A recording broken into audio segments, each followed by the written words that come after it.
Pedro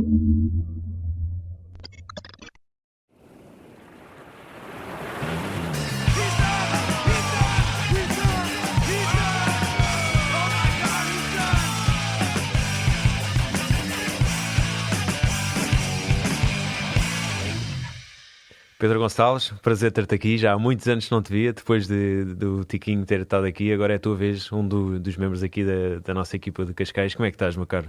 Olá Francisco, foi com muito gosto que recebi este convite. Já não te vi há muitos anos, é verdade, e também já não vi o Gonçalo há algum tempo. Já valeu a pena. E essencialmente pelas pessoas que tens trazido aqui, foi de facto um gosto redobrado aceitar este convite e parabéns pelo trabalho. Parabéns eu também a ti por causa de todos os teus recentes resultados com o Parede, quando transformaste um clube que estava completamente perdido em termos de gestão num clube com bastante sucesso e financeiramente saudável. Como é que foi todo esse processo? Não é fácil responder a isso rapidamente. É assim, já lá vão quase 11 anos. E isto parece se calhar uma resposta politicamente correta, mas quando eu entrei no Parede o primeiro dia, eu não fazia ideia que ia estar hoje a treinar uma equipa na primeira divisão. Nem nunca foi essa a pretensão. Tudo isto foi um processo que acabou por fazer todo o sentido. Pá, tentando uma long story short. Podes falar à vontade. Enfim, basicamente eu deixei de jogar prematuramente porque, como jogador, tive o valor que tive e acho que sou eras muito... um guarda-redes, Era um bom frangueiro, e acho que sou muito melhor treinador do que fui algum dia jogador. Mas sempre tive o bichinho da liderança e sempre me interessou muito o processo, a organização, nomeadamente não só a parte desportiva, mas tudo o que mete a organização de pessoas e de métodos e de rentabilizares qualquer tipo de organização. E então quando entrei no Parede, descobri um clube muito honestamente perdido. Basicamente o que havia eram atletas ali, estavam ali a treinar. Cheios de vontade, exato. Recebi o convite do presidente que lá estava na altura. Na altura. E durante essa época houve ali... Eu hoje em dia sou uma pessoa muito mais ponderada e muito mais racional, mas na altura tinha de facto o coração na boca. Isso foi muito bom para o Parede em alguns aspectos. Hoje sou capaz de reconhecer que às vezes foi mau, mas faz parte. E na altura eu lembro-me que nessa época demiti-me 5 vezes. Mas nunca levei a demissão à frente. E ainda bem, não é? Porque senão nós estávamos aqui hoje. Porque efetivamente, todos os problemas que nos eram colocados a nós treinadores e aos atletas todos os dias eram muito difíceis de suportar. E tu tinhas de ter um foco muito grande no trabalho com os miúdos. E estamos a falar de uma equipa de miúdos que na altura eu tinha 2 equipas, que eram os escolares e os sub-13. Eu recordo-me que os sub-13 marcaram o primeiro gol da época em dezembro. Portanto, estávamos a falar, o Paredes estava de facto muito mal, mesmo em termos de qualidade das equipas, estava muito mal. Eu acho que uma das qualidades que tenho é o inconformismo, e então cansei-me de me demitir e mais ou menos em fevereiro redigi um projeto, na altura penso que tinha 70 páginas ou 80 páginas, resumindo, aquilo tinha a identificação de 20 problemas e de 20 estratégias para resolver esses 20 problemas. E ia não só da parte desportiva, à parte financeira, à parte de comunicação externa, à parte organizacional e institucional. E pronto, e entreguei aquilo a uma pessoa que é o Fernando Piedade, que ficou na história do clube, que na altura era só uma pessoa que estava a aparecer para ser presidente porque não havia mais ninguém, e ele agarrou-se com unhas e dentes àquele projeto, nomeou-me coordenador técnico. Enfim, ser coordenador técnico não é bem aquilo que eu fui. Coordenador técnico é coordenar técnicos. Eu acabei por coordenar eventos, a parte administrativa, a parte... Enfim, no fundo, eu e o Fernando, com a ajuda de muita gente, e isto ainda hoje falo disto com muita emoção, o Parede mudou a vida de muita gente. Tu tens... Isto vai ser um bocadinho alegórico, mas tu tens casais, hoje em dia, que se conheceram ali. Tens filhos que foram feitos ali e que hoje jogam no Parede. Portanto, nós mudámos realmente a vida de muita gente. Nos primeiros anos vivemos de ir captar jogadores a outros clubes que de alguma forma estavam desmotivados ou a não jogar, e eu ainda hoje acho que sou um treinador talhado para os underdogs, para a malta que corre até ao fim, mas se calhar não tem tanto jeito. E foi muito à pala dessa identidade. E eu lembro-me que essa identidade, o Paredes estava adormecido, não é? E como em qualquer contexto, quando tu estás estabelecido e dominas uma determinada área, numa determinada atividade, e de repente há alguém que aparece, tu és gozado, não é? Tu és gozado. Nós tínhamos um grito que era diferente, nós entrávamos na pista para a saudação de uma forma diferente, tudo era diferente. Para melhor, para pior, isso depende da opinião de cada um, mas tudo era diferente. Procurávamos marcar a diferença em pequenas coisas identitárias, porque de facto havia muito pouco que nos ajudasse a criar uma marca. Epá, e ao longo destes 8 anos da minha coordenação, que deixei há 1 ano e meio para entrar o Pedro Nunes, efetivamente foi um processo de grau a degrau, em que a parte esportiva foi acompanhando sempre a parte organizacional e mais financeira e administrativa do clube. E portanto eu acho que o Parede teve um grande mérito, que foi nunca dar passos maiores do que a perna, porque isso muitas vezes significa o descambar de tudo. Foi um momento em que foram anos em que sempre houve muita ambição, mas eu acho que ninguém estava ali nem por dinheiro nem por resultados. Estávamos ali essencialmente porque éramos muito felizes no Parede. Querias organizar um evento, como é o caso da Golden Cup, que na altura em que surgiu podia ter sido um passo maior do que a perna, porque de um momento para o outro um clube como o Parede, que há 5 anos estava para acabar e de repente quer organizar um torneio com 12 clubes séniores, com estadias, refeições e toda a logística que é necessária, e sem dinheiro para organizar, não é? Só consegues sustentar-te numa coisa que é o voluntarismo. E tu chamavas 5 pessoas para ajudar e vinham 50. Pais, delegados, atletas, e as pessoas passavam ali fins de semana, noites inteiras. Eu fui muito feliz e o meu trabalho acabou por ser facilitado porque raramente alguém me dizia que não. Fosse situações tão simples como falta-nos um jogador para treinar nos séniores, o júnior que tu queres está no Algarve de férias, mas eu meto-me no autocarro e vou já hoje para cima. Enfim, podia dar aqui variedíssimos exemplos de situações até em que as pessoas às vezes punham em causa a sua vida familiar ou a sua vida financeira por causa do Parede. Isto acaba por ser um bocado errado, não é positivo tu levares as pessoas a tirar dinheiro de casa para comprar sei lá o quê, porque é preciso para um torneio, ou porque é preciso para isto ou para aquilo. Mas eu acho que qualquer pessoa, e eu falava disto com os meus jogadores agora na segunda-feira, é um clube que te marca. Ou seja, por muito que tu saias, felizmente foram poucas as pessoas que saíram a mal, mas era inevitável que isso acontecesse. Por muito que tu saias a bem ou a mal, alguma marca tu deixaste e alguma marca tu levas. Porque de facto somos muito intensos naquilo. Eu falo por mim, eu demorei mais 2 anos a completar a minha formação superior por causa não é por causa do Parede, é porque eu escolhi colocar o Parede à frente. Na altura vivia com os meus pais e podia dar-me esse luxo, era jornalista freelancer, trabalhava 24 horas para o Parede a receber quase nada, mas era feliz. E na altura era isso que eu queria. E muita gente assim foi. Portanto, partilho contigo uma história curiosa. Na sexta-feira passada apareceu um miúdo no pavilhão que foi um dos primeiros atletas que eu treinei. E na altura eu era um animal mesmo. Ainda hoje sou às vezes, tenho essa noção e não é fácil trabalhar comigo às vezes, mas na altura eu era mesmo um animal. Só que lá está. Na altura era isso que era preciso. Eu cheguei a ter uma alcunha que era o Salazar, porque aquilo era uma ditadura de facto. Não havia outra forma. As ditaduras historicamente nascem quando os países estão na mão de baixo, e então é preciso um iluminado que chega, as regras são estas, quem quer, quem não quer, tchau. E então o Pedro Nicolau, que hoje em dia está na Força Aérea e portanto está a passar as passas do Algarve, está a fazer a recruta e leva tareias e não sei o quê, e ele apareceu lá no Parede porque veio a casa este fim de semana que passou, foi ver o nosso jogo com o Sporting da Golden Cup, deu-me assim um grande abraço e emocionou-se e contou-me que, eu nem me lembrava disto, mas contou-me que hoje em dia chora todos os dias à noite, quando chega ao quarto, não é? Porque aquilo imagino que não seja fácil. Claro. E lembra-se, e dá-lhe força ao que passou no Parede, e lembra-se que eu disse um dia que o cansaço é psicológico. E não interessa aqui discutir cientificamente se é ou não psicológico. Obviamente que não é só psicológico. Claro que não. Mas o que tu queres passar aos jogadores é: Quanto mais tu disseres a ti próprio que estás cansado, mais cansado vais estar. Ou então arranjas força para combater essa ideia. Sem dúvida. Porque o treino vai demorar mais 1 hora a acabar. Portanto, tu escolhes se queres estar cansado ou não. Claro que isto é oratória de treinador, porque de facto quando estás cansado, estás cansado. Mas isto só para te dizer, para te ilustrar que importou durante muitos anos estas marcas que foram ficando nas pessoas.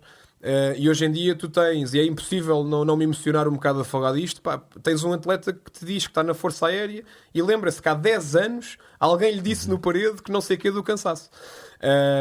Enfim, portanto, olha, foi um projeto muito feliz. Eu, para além de ter hipotecado a minha vida académica, hipotequei a minha vida pessoal em muitas situações, demasiadas. Mas voltava a fazer o mesmo. Pá, porque nós nas modalidades amadoras falamos, e isto é uma coisa muito portuguesa, falamos muito mais rapidamente do sacrifício que fazemos do que do benefício que temos. Pá, e a verdade é que eu hoje olho para a minha vida e as oportunidades profissionais que eu tive foi por causa do Parede. Os grandes amigos que eu tenho hoje em dia foram criados no Parede. Continuo a ter outros, mas o Parede, no fundo, dominou a minha vida também de forma positiva. E enquanto eu sou ali treinador ou coordenador, eu desenvolvo ferramentas pessoais que me vão ajudar na minha vida pessoal. Por isso, olha, foi um percurso incrível. Estes 2 anos, ou este ano e meio, para mim foi uma mudança radical, porque eu deixei de ser o Salazar, não é? Portanto, agora sou só um treinador, coordenado por outro, que enfim, com o nome dispensa apresentações, que é o Pedro Nunes, e com uma direção que fez de um certo ponto de vista, trouxe a cereja em cima do bolo. Ou seja, o Fernando Piedade foi, e ele sabe disto, foi um presidente muito importante em termos comunitários, em termos de afirmação do clube, de recuperação do clube. Mas o Fernando Piedade, ele hoje em dia vai ver os jogos da primeira divisão e emociona-se e não sei o quê, mas eu sei que todos os dias ele vai para um jogo da primeira divisão e leva as mãos à cabeça quanto dinheiro é que o Parede está a gastar na primeira divisão, e isto vai ser o fim do clube, isto vai ser não sei o quê.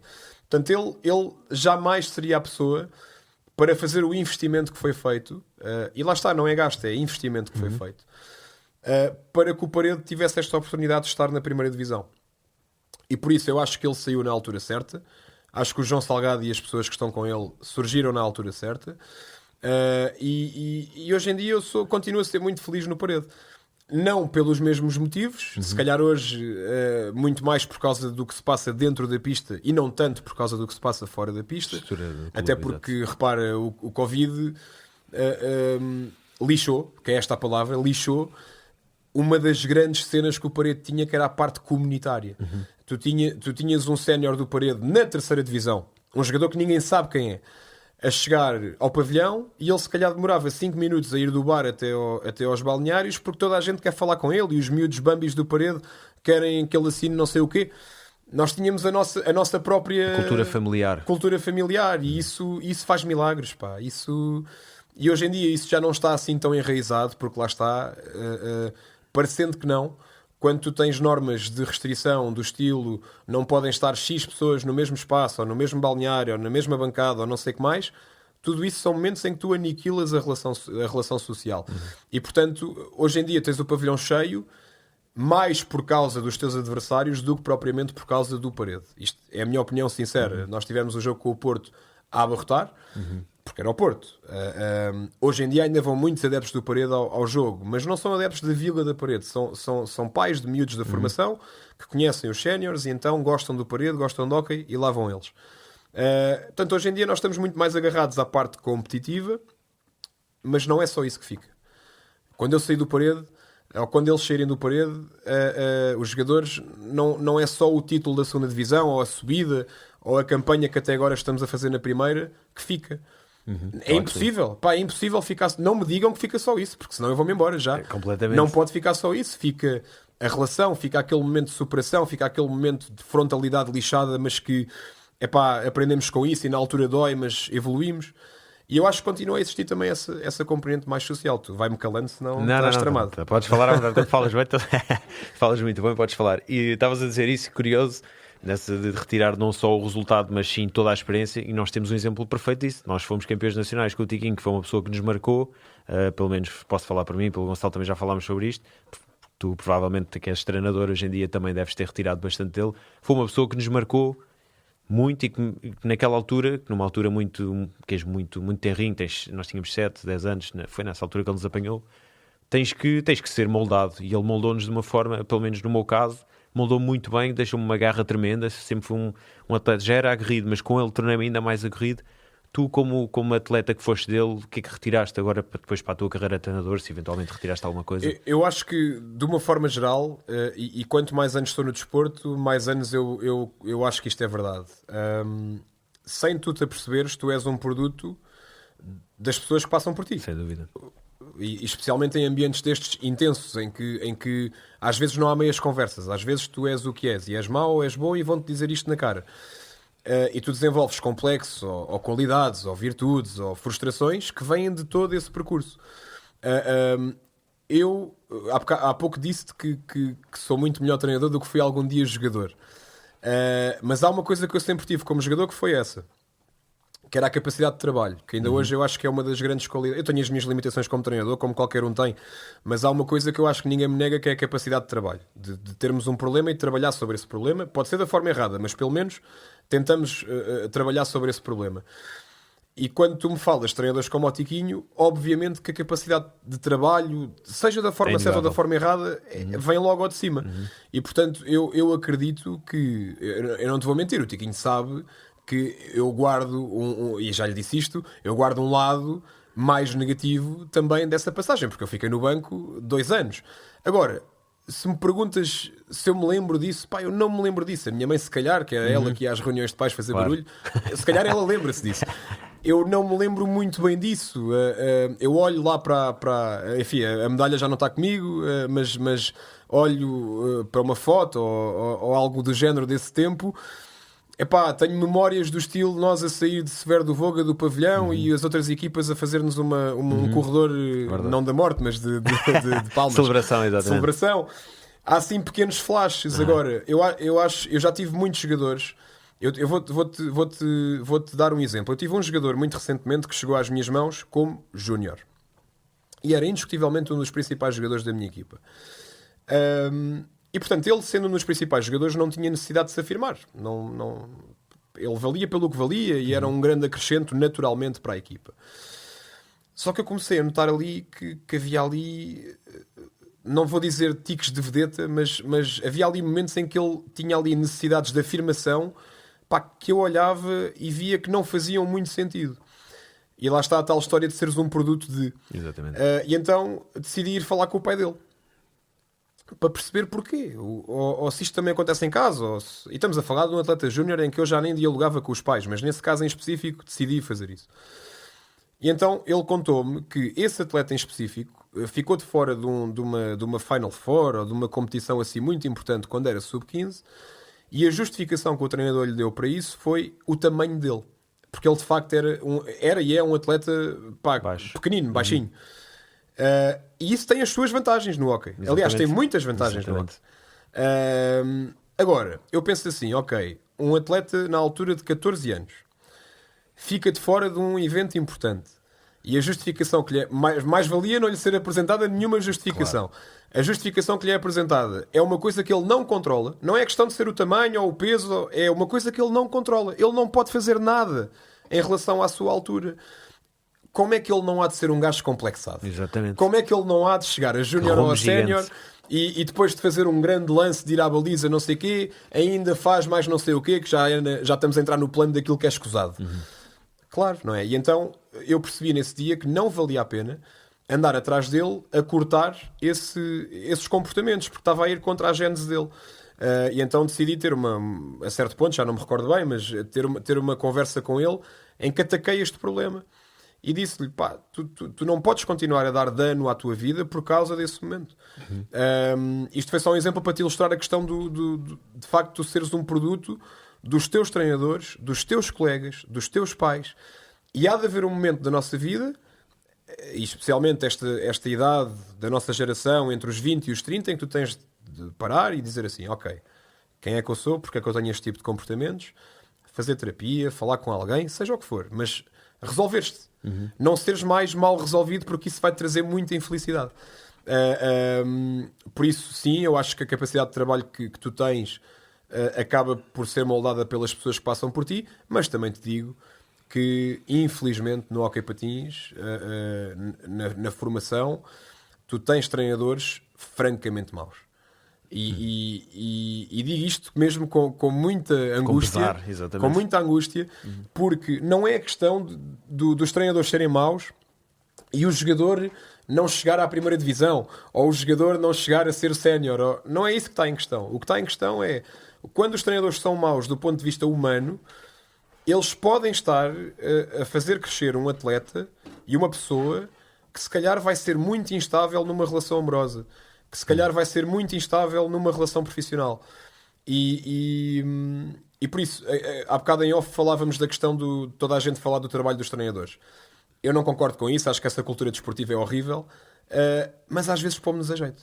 E até merecemos que... Porque às vezes não temos noção da responsabilidade que temos nas mãos. E eu próprio já cometi erros. Eu próprio já castrei jogadores que não devia ter castrado. E castrei-os não por isso me dar prazer, mas porque achava que era dessa forma que eles iam render. E não, se calhar eram jogadores que tu precisavas era de ter próximos de ti. Abraço, construtivo. Mas pronto, acho que faz parte do processo. Faz parte do processo e acho que o principal é tu teres uma ideia. Tu podes errar, mas que erres de uma forma convicta. Eu não pus o Francisco Sousa a jogar, ou pus, ou apertei com ele, ou não apertei com ele, porque isso na minha cabeça faz sentido por este motivo e por aquele. Não é só por dar cá aquela palha, não é? Tu tens treinadores hoje em dia ainda, especialmente na formação e especialmente em clubes que não têm a figura do coordenador, que fazem aquilo que eu chamo o planeamento do semáforo, que é estão a ir para o treino e param no semáforo vermelho e nesse momento, ao ouvir música, dizem assim, ok, hoje eu vou não sei o quê. E isso vezes 160, que é mais ou menos o número de unidades de treino que tu tens numa época, pode causar um dano muito grande na parte técnica e na parte pessoal de um atleta. Por isso sim, obviamente que eu acho que todas as pessoas que passaram por mim com as suas influências positivas, com as suas influências negativas, moldaram o treinador que eu sou, sem dúvida, mas também é verdade que ao longo destes 10 anos os jogadores que passaram por mim fizeram de mim o treinador que eu sou. Porque vais sempre aprender com eles. Sempre. E isso é ótimo. Sem dúvida alguma. Falámos que tu foste guarda-redes, para quem não sabe. Como guarda-redes tu tens uma componente que poucos jogadores têm no jogo, e mesmo que às vezes o treinador não tem, que é tu consegues ver o jogo todo. Tu estás sempre virado para o jogo, tens acesso. A única altura em que não vês o jogo é quando passa atrás da baliza, portanto, e mesmo assim tu consegues acompanhar. De que forma é que isso te ajudou no planeamento estratégico, por exemplo, dos treinos, dos jogos? Como é que preparas a estratégia para cada jogo, tendo em conta ou se retiraste alguma coisa como guarda-redes? É uma excelente pergunta. Podia ser uma excelente relação de ideias. No meu caso em específico, zero. Mas é uma pergunta que já me fizeram mais vezes, Francisco, porque efetivamente se tu olhares para o panorama dos treinadores da primeira e da segunda divisão, tu tens guarda-redes que nunca mais acabam. Ou seja, guarda-redes que se tornaram treinadores. No meu caso em específico, isso não teve influência. E hoje em dia eu sei perceber porquê. Isto não é uma crítica a quem me treinou, mas é um facto na minha cabeça. É que se calhar nunca estimularam essa ideia. Mas também é verdade que há 15 anos ou há 10 anos o guarda-redes ainda era visto como aquele gajo que leva com elas. Exatamente. Hoje em dia o guarda-redes, pelo menos para mim, e sei de muitos colegas que partilham e executam este princípio, o guarda-redes é a nossa extensão lá dentro. Exatamente. O guarda-redes define... Tu, por exemplo, falando de uma situação específica, tens um 3-2 contra ti. Como é que tu vais defender esse 3-2? Que corredor é que tu queres ocupar e desocupar? Ou como é que tu queres abordar? Ou preferes deixar a meia distância? Ou preferes pressionar a bola para os obrigar a passar a bola? É o guarda-redes que define isso. É o guarda-redes que dá, e temos o caso do Girão, que é o caso maior nesse aspecto. Exatamente. É o guarda-redes que dá a pisada, muitas vezes. É o guarda-redes que... eu tive um guarda-redes que hoje em dia é o meu treinador de guarda-redes, que é o Pipas. O Pipas era capaz de estar a olhar para o corredor esquerdo e estar a falar com o defesa do corredor direito porque já estava disposicionado 3 centímetros. E por isso eu acho que os guarda-redes que eu treinei, ou aliás, melhor dizendo, os guarda-redes que estiveram no Parede estes anos e que, para além de serem treinados por mim, foram treinados pelos treinadores da formação que fomentavam desde cedo este tipo de guarda-redes, provavelmente vão ter essa bagagem como treinadores, porque eles são obrigados a compreender o jogo. E não é só nesta questão mais grupal. Por exemplo, nós habituamos no 2 para 1, a decisão, a defender um 2 para 1, a decisão é ou sobes à bola ou ficas com o passe. Ok. Então, mas e se o teu defesa que tens à tua frente for o pior defesa da tua equipa? Pá, que por qualquer motivo, naquela posse de bola que perdemos, estava ele cá atrás. Tu vais mandá-lo subir à bola? Porque na maior parte das vezes mandas subir à bola. Ok, mas esse defesa faz sentido subir à bola contra aquele atleta? E depois tens a equação contrária, que é, tens um 2 para 1. Ok, a bola está a ser conduzida no corredor direito de quem ataca. O jogador que está no corredor esquerdo é esquerdino ou não é esquerdino? Se calhar, se não for esquerdino, o passe interessa muito pouco. Até dá jeito que passem. Então se calhar subimos à bola. E tu resolveres esta equação toda em 2 segundos... No calor do momento. Não é fácil. E tu tens de treinar todos os dias isto. Todos os dias. E eu tenho o orgulho de dizer que tenho 2 guarda-redes ainda hoje que, enfim, às vezes têm de ser apertados para isso, mas que fazem da comunicação uma ferramenta tática. E para eles comunicarem questões táticas, eles têm de compreender o jogo. E então aí, se calhar, e aliás, um dos guarda-redes que eu tenho hoje em dia já é treinador e o outro quer ser. Portanto, se calhar essa pergunta que fizeste a eles os dois, daqui a 10 anos, vai fazer todo o sentido. No meu caso, eu acho que ainda fiz parte de uma geração de guarda-redes que não havia muito essa cultura do guarda-redes ter preponderância. Eu posso dizer-te que os guarda-redes ajudam na preparação das bolas paradas. Claro. Das ofensivas, ou seja, eles ajudam a preparar as bolas paradas que os meus jogadores vão marcar contra os outros guarda-redes, porque provavelmente eles conseguem perceber muito melhor do que os colegas deles o que é suposto fazer contra aquele guarda-redes. O que eu sou hoje como treinador, do ponto de vista metodológico, do ponto de vista tático, foi aprendido porque sou um autodidata, porque nunca tive problemas em perguntar a colegas, a atletas e, obviamente, com tentativa e erro. E pronto, e é triste assumir que se calhar essas tentativas de erro se calhar lixaram alguns jogadores. Não em termos de gestão de jogo, ou se joga ou se não joga, em termos de treino. Se calhar houve atletas que foram para o banho e se calhar não deviam ter ido porque a priori eu estava a pensar mal e aquilo que eu estava a pedir não fazia sentido absolutamente nenhum. Mas pronto, faz parte do jogo, faz parte do desporto. Ia falar sobre o facto de estás num desporto que é ultra quente. É um desporto que, para quem nunca viu o hóquei ao vivo, tem uma rapidez brutal. Aquilo é um jogo que em poucos segundos ou em 1 segundo estás a defender e no segundo a seguir estás a atacar e quase a marcar golo. E agora que estás na primeira divisão, que tens muito mais energia nos pavilhões, como é que é gerir todo esse calor e toda essa tua intensidade? Tu és uma pessoa intensa também. Como é que é gerir todos esses componentes num jogo tão quente? Olha, começa por mim de facto, porque eu, se vir uma filmagem minha no banco de suplentes em 2014, eu vou ter vergonha. Mas lá está, tem tudo a ver com o momento do clube, certo, a questão da identidade, não é? Sim. E portanto, do ponto de vista técnico ou tático, nós estávamos quase sempre atrás nessa fase do clube e portanto tinha de ser pela identidade. E se tu queres ter identidade, tens o caso do Sérgio Conceição, por exemplo. Exatamente. Se tu queres ter identidade, eu faço, isto é um podcast, não se vê, mas eu faço muito este gesto, assim, que é um gesto, para quem está a ouvir, é o dedo indicador dobrado em 2, que é cerrar os dentes. E eu tive de mudar, porque comecei a perceber que às vezes o excesso de emoção ou de intensidade, ou às vezes um jogador que já é emotivo por natureza, se tu estás no banco ainda aos berros, a puxar por ele, não sei o quê, se calhar ele vai levar um azul daqui a 10 segundos. Exato. E então eu percebi e aprendi, e com a ajuda essencialmente dos meus jogadores e das minhas equipas técnicas, que tinha de aprender a morder a língua e a calar a boca. Tinha de acontecer, porque às vezes o excesso de informação, o excesso de comunicação, e especialmente numa modalidade como o hóquei, É um erro. Tem que haver confiança nos teus jogadores. Tu trabalhas a Sem semana dúvida. toda para Sem chegar ao dúvida. fim de semana e responderem. Mas lá está, quando tu falas mais, não é tanto por falta de confiança, às vezes até é com uma ótima ideia, Exato. com a ideia de ajudar, com a ideia de Mas pode colaborar. confundir, pode... Mas pronto, tive de fazer esse percurso e hoje em dia não levam Azul por Palavras há já 3 anos.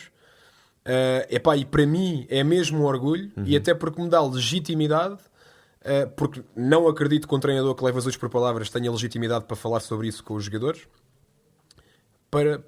Mas aí forte e feio para falar com os jogadores que levam Azuis por Palavras, porque eu não durmo bem se eu souber que porque eu não calei a boca vou sofrer um livre direto e se por acaso o meu guarda-redes defender ainda fico 2 minutos a jogar com menos um gajo e estão ali 3 a correr porque eu não sei calar a boca. Isto não faz sentido nenhum. Então, claro. Mas eu não sei calar a boca e por causa disso há 3 gajos que vão correr 2 minutos. Não dá. Então tive de aprender a gerir as minhas emoções. E até porque já é tão intenso. O hóquei só por si já é tão intenso e tão emotivo que se tu, treinador, estiveres num plano de emotividade, provavelmente tu vais decidir mal. Às vezes, nas transmissões televisivas, estão sempre a filmar os treinadores, não é? Porque nós somos muito importantes, estão sempre a filmar-nos. E o que interessa não é o jogo, é o banco. Claro que sim. Estão sempre a filmar-nos e uma ferroada na televisão, assim de repente. E às vezes, por exemplo, o Cabestany fazia muito isto, o que saiu agora do Porto, foi campeão europeu agora. Exatamente. Estava ali muito, naquela posição de pensador, não é? E às vezes nós estamos só a tentar criar uma bolha à nossa volta para tomar a decisão seguinte. E porquê? Porque realmente trabalhamos para delegar nos jogadores. Porque é impossível, numa modalidade como o hóquei, repara, o principal problema do hóquei é a existência de tabelas. Porquê? Vou-te só dar um exemplo. Um exemplo de primeira divisão. Eu tenho 2 jogadores, que é o Joca e o Zé Costa, que chegaram às minhas mãos o ano passado e eu tive de ter uma conversa séria com eles, muitas vezes com eles a encher, porque eles tinham o hábito de fazer remates à baliza quase sem ângulo. E muitas vezes a bola ou ia à baliza e era um grande remate, mas nós na primeira divisão não podemos viver nesta equação do olha, se for vai, se não for não vai. Porque se não for... Em segundos estás a sofrer um gol. No futebol, o que vai acontecer, ou no futsal, é a bola vai para fora. Exatamente. E a câmara vai filmar o quê? Vai filmar o Joca ou o Zé Costa a lamentar-se, a dizer que a vida é chata. Exato. E que foi azar, e foi o stick que falhou e não sei o que mais. Mas se no hóquei tu falhares na baliza, tu provavelmente vais lançar um contra-ataque para a equipa adversária. E se tu não te posicionares automaticamente a seguir ao remate, ainda antes de saber se é golo ou se não é golo, tu provavelmente vais criar dano na tua transição. Isto é mágico, treinar isto é mágico, mas é extremamente complicado. Essencialmente porque na formação, habitualmente não há este treino de tomada de decisão. De, fizeste isto, o que é que tens de fazer a seguir? Fizeste isto, a defesa fez não sei o quê, o que é que tu vais fazer a seguir? Queres ir para ali? Ok, há espaço ali? Não? Então como é que vais criar esse espaço? E o pensar o jogo não é jogar em 3-1, não é jogar em 2-2, não é nada disso. Isso é treta. Pensar o jogo é pensar como é que tu vais tomar determinadas decisões em conjunto com os teus colegas e analisando a equipa adversária. Agora, vamos fazer isto sobre patins num campo com tabelas. É muito difícil. E então, voltando ao início da tua questão, que tem a ver com a calma, com a ponderação, é muito importante numa primeira divisão não só tu teres essa postura calma, através de pequenas estratégias. Por exemplo, eu antes acabava a primeira parte e os jogadores sentavam-se no balneário e eu entrava logo e tudo e estava ali 10 minutos a encher a cabeça aos jogadores. E então criei uma regra, que é os primeiros 3 minutos do intervalo os jogadores estão sozinhos no balneário e eu estou com o meu adjunto e com o meu analista. Sim, o Paredes tem um analista. Pronto. Clube Primeira. Temos uma equipa técnica Clube Primeira. do melhor que há, que foi meu jogador. Portanto, a tal questão do Paredes, as pessoas passam e muitas vezes ficam. O Fred, que foi meu jogador, e estamos ali 3 minutos a discutir o que se passou e o que não se passou. Ou o que é que tem de se passar. Porque muitas vezes tu estás no banco e seja por causa da tua visão, o nosso analista está num plano superior. Seja por causa da tua emotividade, da tua visão, do teu ângulo de visão, há coisas que efetivamente te escapam.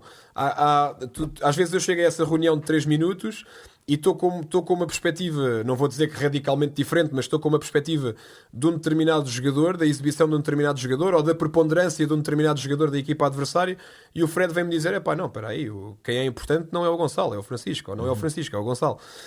E isso é muito engraçado e ajuda-te. É engraçado, quer dizer, é útil. É útil, e isso ajuda-te a estruturar o que tu vais dizer aos jogadores e ajuda-te inclusivamente a pensar com que tom é que tu vais dizer isso aos jogadores. Mas é pensado, não é um produto do teu estado emocional. Entendes? Porque antigamente, às vezes, eu entrava no balneário, lixado ou não, e isso era só um produto daquilo que era o meu sentimento. E o meu sentimento não interessa para nada, nem o meu, nem o de ninguém. Exato. Interessa só o que é correto fazer naquele momento. Então, ok, chegamos a determinadas conclusões e chegamos também à conclusão que a equipa está a ser displicente.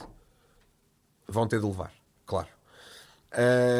Ou chegamos a determinadas conclusões de erros que estão a ser cometidos, mas até percebemos que é mais por mérito do adversário ou porque até passa por nós fazer ali um ajuste, então se calhar vamos ser construtivos. E tu consegues comprar essa postura através da linguagem não verbal, por exemplo. É diferente tu dares uma palestra em pé ou sentado. E não explicas porquê, mas só o facto de estás sentado ao lado dos jogadores mostra que, ok, estás a perder, mas ele está connosco. Ele percebe que nos estamos a esforçar, ele percebe que estamos a dar tudo o que podemos e que não estamos a ganhar, porque olha, enfim. Portanto, essa postura tranquila depois também se vê, também ajuda com o tipo de jogo que tu jogas, não é? Se tu sofres uma bola no poste e a primeira coisa que tu fazes a seguir é ir à maluca para a baliza adversária, provavelmente vais sofrer outra bola no poste logo a seguir. Claro. E isso vai despertar o quê? Sensação de perigo. Exatamente. E o perigo faz-te logo ficar em alarme e se calhar vais fazer uma coisa de cabeça quente que não faz sentido nenhum. Portanto, sim, a tranquilidade de espírito na primeira divisão é muito importante. Vou-te dar outro exemplo que me ajudou a acalmar-me. Eu antes via os aquecimentos, todos. Deixei de ver os aquecimentos. Deixei de ver os aquecimentos porque eu começo a ver os aquecimentos e começo e os outros e os nossos e começo a pensar, pôs este gajo a titular, mas ele está a tirar os remates todos ao lado. Por amor de Deus, está a ficar sem confiança, não sei o quê. E entras ali numa onda, o bolo está no forno, tá? Então Exato. Agora cozemos, mas é à hora do jogo só. E então vou, estou na minha sala, estou a ver outros jogos, tento abstrair-me ao máximo do jogo, porque sei que àquela hora eu vou estar totalmente focado. Se eu estiver ali numa ânsia de alimentar o jogo, ou a pensar no jogo, provavelmente isso vai dar mau resultado. Às vezes é difícil, não é? Às vezes, mas também, por exemplo, no jogo do campeão, quando nós ganhámos o título contra o Marinhense, eu recordo-me que nós chegámos lá 1h30 antes do jogo, eu tive para aí 50 minutos a falar com o Nuno Domingos, com o treinador do Marinhense. E a falarmos sobre tudo e sobre nada a ver com o jogo. Obviamente que é preciso teres uma boa relação com o treinador adversário, mas isso também nos ajudou um ao outro, se calhar, a na hora do jogo estarmos mais sóbrios, mais tranquilos, mais cientes da realidade. E portanto, sim, a primeira, e há bocado falávamos em off, se tu contra um Porto, ou contra um Benfica, ou mesmo contra um Valongo, Sporting, exato, um clube assim, Barcelos, claro. Um Juventude de Viana, seja quem for, se tu estás a perder por 2 ou por 3 e a ideia que tu achas que é boa é começar a abrir espaço e a pressionar que nem um louco e não sei o quê, tu vais perder 10-1 fácil. Fácil. É uma questão de tempo. Por isso, manter a calma, fazer os jogadores acreditar que quando estás a perder 3-0, o mais importante não é o 3 igual, é o 3-1. Exatamente. E depois, então, vamos lá falar do 3-2. Remontar.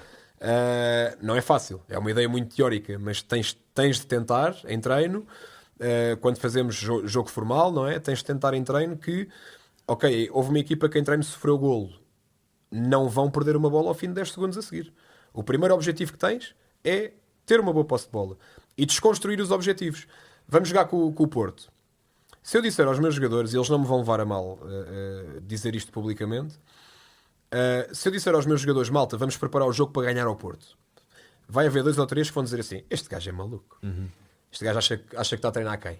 Subimos agora à primeira, vamos agora ganhar o... Isto é um contrassenso. Como é que é possível eu ter um jogador que recusa a ideia de ganhar ao Porto?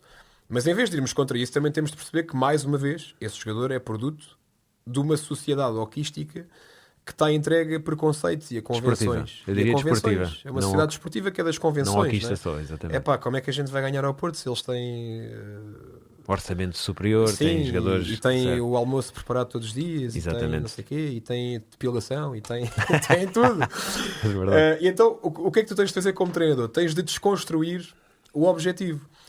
Às vezes, uma micro desconstrução que chega a ser ridícula. Mas isso ajuda. E então, nós temos sempre 2 objetivos. O segundo é ganhar o jogo, mas o primeiro é estar dentro do jogo.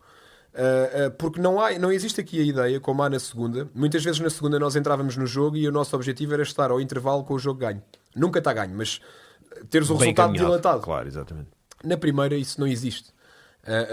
Tu tens de tentar sobreviver ao longo dos vários minutos. Tu sabes que se calhar vai haver momentos em que até queres que o jogo abra e até queres posses de bola mais curtas e até queres fazer um jogo mais direto que implique meia distância, não sei o quê, porque até te dá jeito que o jogo abra porque sabes que fisicamente vai estar superior ao adversário. Repara na quantidade de ingredientes que já estamos aqui a colocar. Só que depois tens isso tudo muito bem planeado e de repente levas um cartão azul. Bem, já são 2 minutos completamente descaracterizados. O teu objetivo passa por realmente chegar aos últimos 2 minutos, ao último minuto, aos últimos 3, o que seja, dentro do jogo. Por isso é que não dá para quando tu estás a perder por 3 com o Futebol Clube do Porto, aí sim tens de ter noção de quem é que eles são. Exatamente. E de quem é que tu és. Mas só aí. Agora, a ideia de preparar um jogo para não o ganhar, isso não pode existir. Não faz sentido. Tu tens como treinador de combater esses estereótipos todos miseráveis que existem. Mas também não pode ser só com olha, mas malta, vamos acreditar. Exato. Tem Vamos que haver acreditar. trabalho, Tem que efetivamente, haver trabalho sustento, técnico, né? claro. Tem que haver naturalmente. sustento, tem que haver. Posso falar abertamente do jogo com o Porto, pá, que perdemos Perderam 5-3. 5-3, exatamente. 5-3. O Porto mata o jogo já muito perto do final. E o Porto é claramente a equipa, em termos ofensivos, mais difícil de contrariar, na minha opinião. E nós sabíamos que o Porto ia fazer uma pressão desenfreada assim que perdesse a bola, portanto a 44 metros, ao pé da nossa baliza, e nós não íamos conseguir sair a jogar. E nós somos uma equipa que transita muito em apoio. Ou seja, nós procuramos profundidade sim, mas com 2 passos, 3 passos. Claro. Não com uma linha de passe direta. E nesse jogo com o Porto o que foi pedido à equipa foi isso. Foi uma transição à bilhete. É ganhar a bola, mandar um bilhete e tabela de fundo do Porto, e nessa altura eles vão ter de começar a correr 40 metros constantemente. E isso deu confiança à equipa. Mas depois aí também tem de correr bem a cena. Tens de chegar ao jogo e a primeira vez que algum jogador teu mete a bola no último terço do Porto a 40 metros, tu já tens o teu primeiro avançado a ganhar a corrida, chega lá e tem tempo para ganhar a bola, virar-se para o jogo e estabelecer o jogo. E então, como é que nós desconstruímos o jogo com o Porto? O nosso primeiro objetivo é sacudir a pressão do Porto, meter a bola no meio campo deles e obrigar o Porto a dizer assim, espera aí, estamos a jogar fora, num pavilhão cheio, se nós continuamos aqui a pressionar à maluca, estamos a meter-nos a jeito, para o típico confronto de David Golias, em que depois a ansiedade começa a aparecer, o nosso guarda-redes está inspirado, o golo não aparece, e o tempo passa, e o tempo passa, e o tempo passa, e tu estás a perder na mesma. E pronto, não correu bem em termos de resultado, mas eu acho que correu bem em termos de abordagem. E fizemos isso também noutros jogos. Dou-te outro exemplo, o jogo com o Braga, que nós ganhamos fora, 3-2, no Minho. Na primeira divisão, impressionante. Aquela coisa, eu tinha um jogador meu, o Zé Costa, que dizia assim, Minho, equipas do Sul ganhar no Minho, está bem, a gente vai lá só cumprir. E chegamos ao intervalo a perder 2-0. E de facto, a chave que desbloqueou esse jogo foi a equipa sair do intervalo tranquila e ciente de que o primeiro grande objetivo era o próximo gol ser nosso.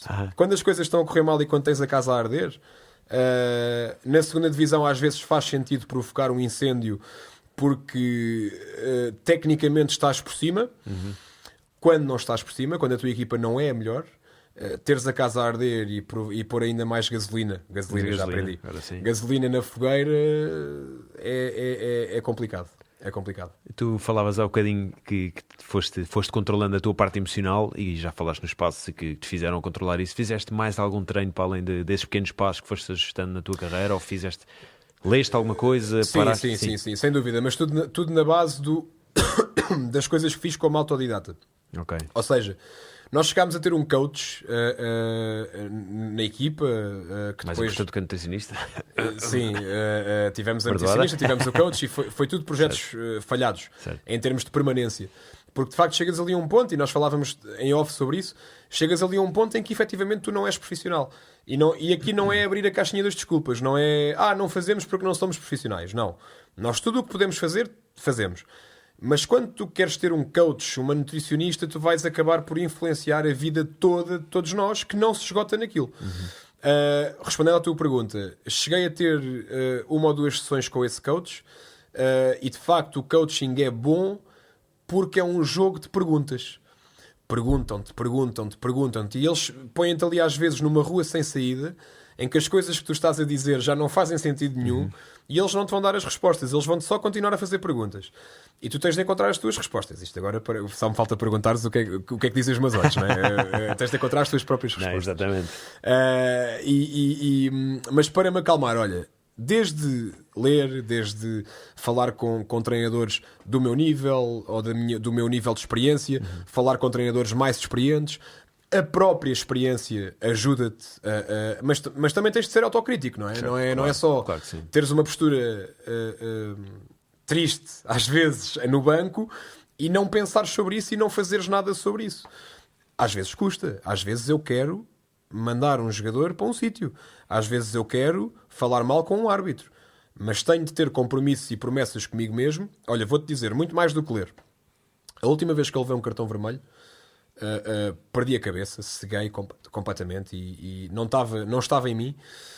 E lembro-me de um jogador meu ter olhado para mim com uma vergonha, mas com uma vergonha. Ele nem precisava dizer nada, ele estava mesmo com vergonha de mim. E então nesse dia eu entrei no balneário e prometi à equipa, à frente deles todos, que não ia levar mais um único cartão, por palavras, até hoje. Porquê? Porque tenho isso aqui. E ninguém me vai ver a quebrar a promessa. Não vão. No que depender de mim, não vão. E depois a questão da emotividade que leva às vezes à parte disciplinar, que é dos árbitros. Nós às vezes não compreendemos que os árbitros, eles não levam a mal que tu lhes digas que marcaram mal a falta. Ou que tu lhes digas que o penalti, ou que está a roubar até. Isso acontece no jogo. Eles levam a mal quando tu metes em questão a integridade deles publicamente. Quando tu esbracejas, quando tu berras. Até porque eles têm um avaliador lá em cima. E se tu não vais advertir o treinador ou dar-lhe um cartão, o avaliador vai registar isso. Claro. O Edu Bosch, que é o treinador do Valongo, no jogo contra nós, posso falar disto porque o relatório é público, na opinião do avaliador, deveria ter levado um cartão vermelho. E não levou uma advertência e isso tirou 15 pontos à equipa de arbitragem, em 100 possíveis. Ok? Portanto, nós temos de entender também qual é que é o papel deles e sobre que pressão é que eles estão a trabalhar.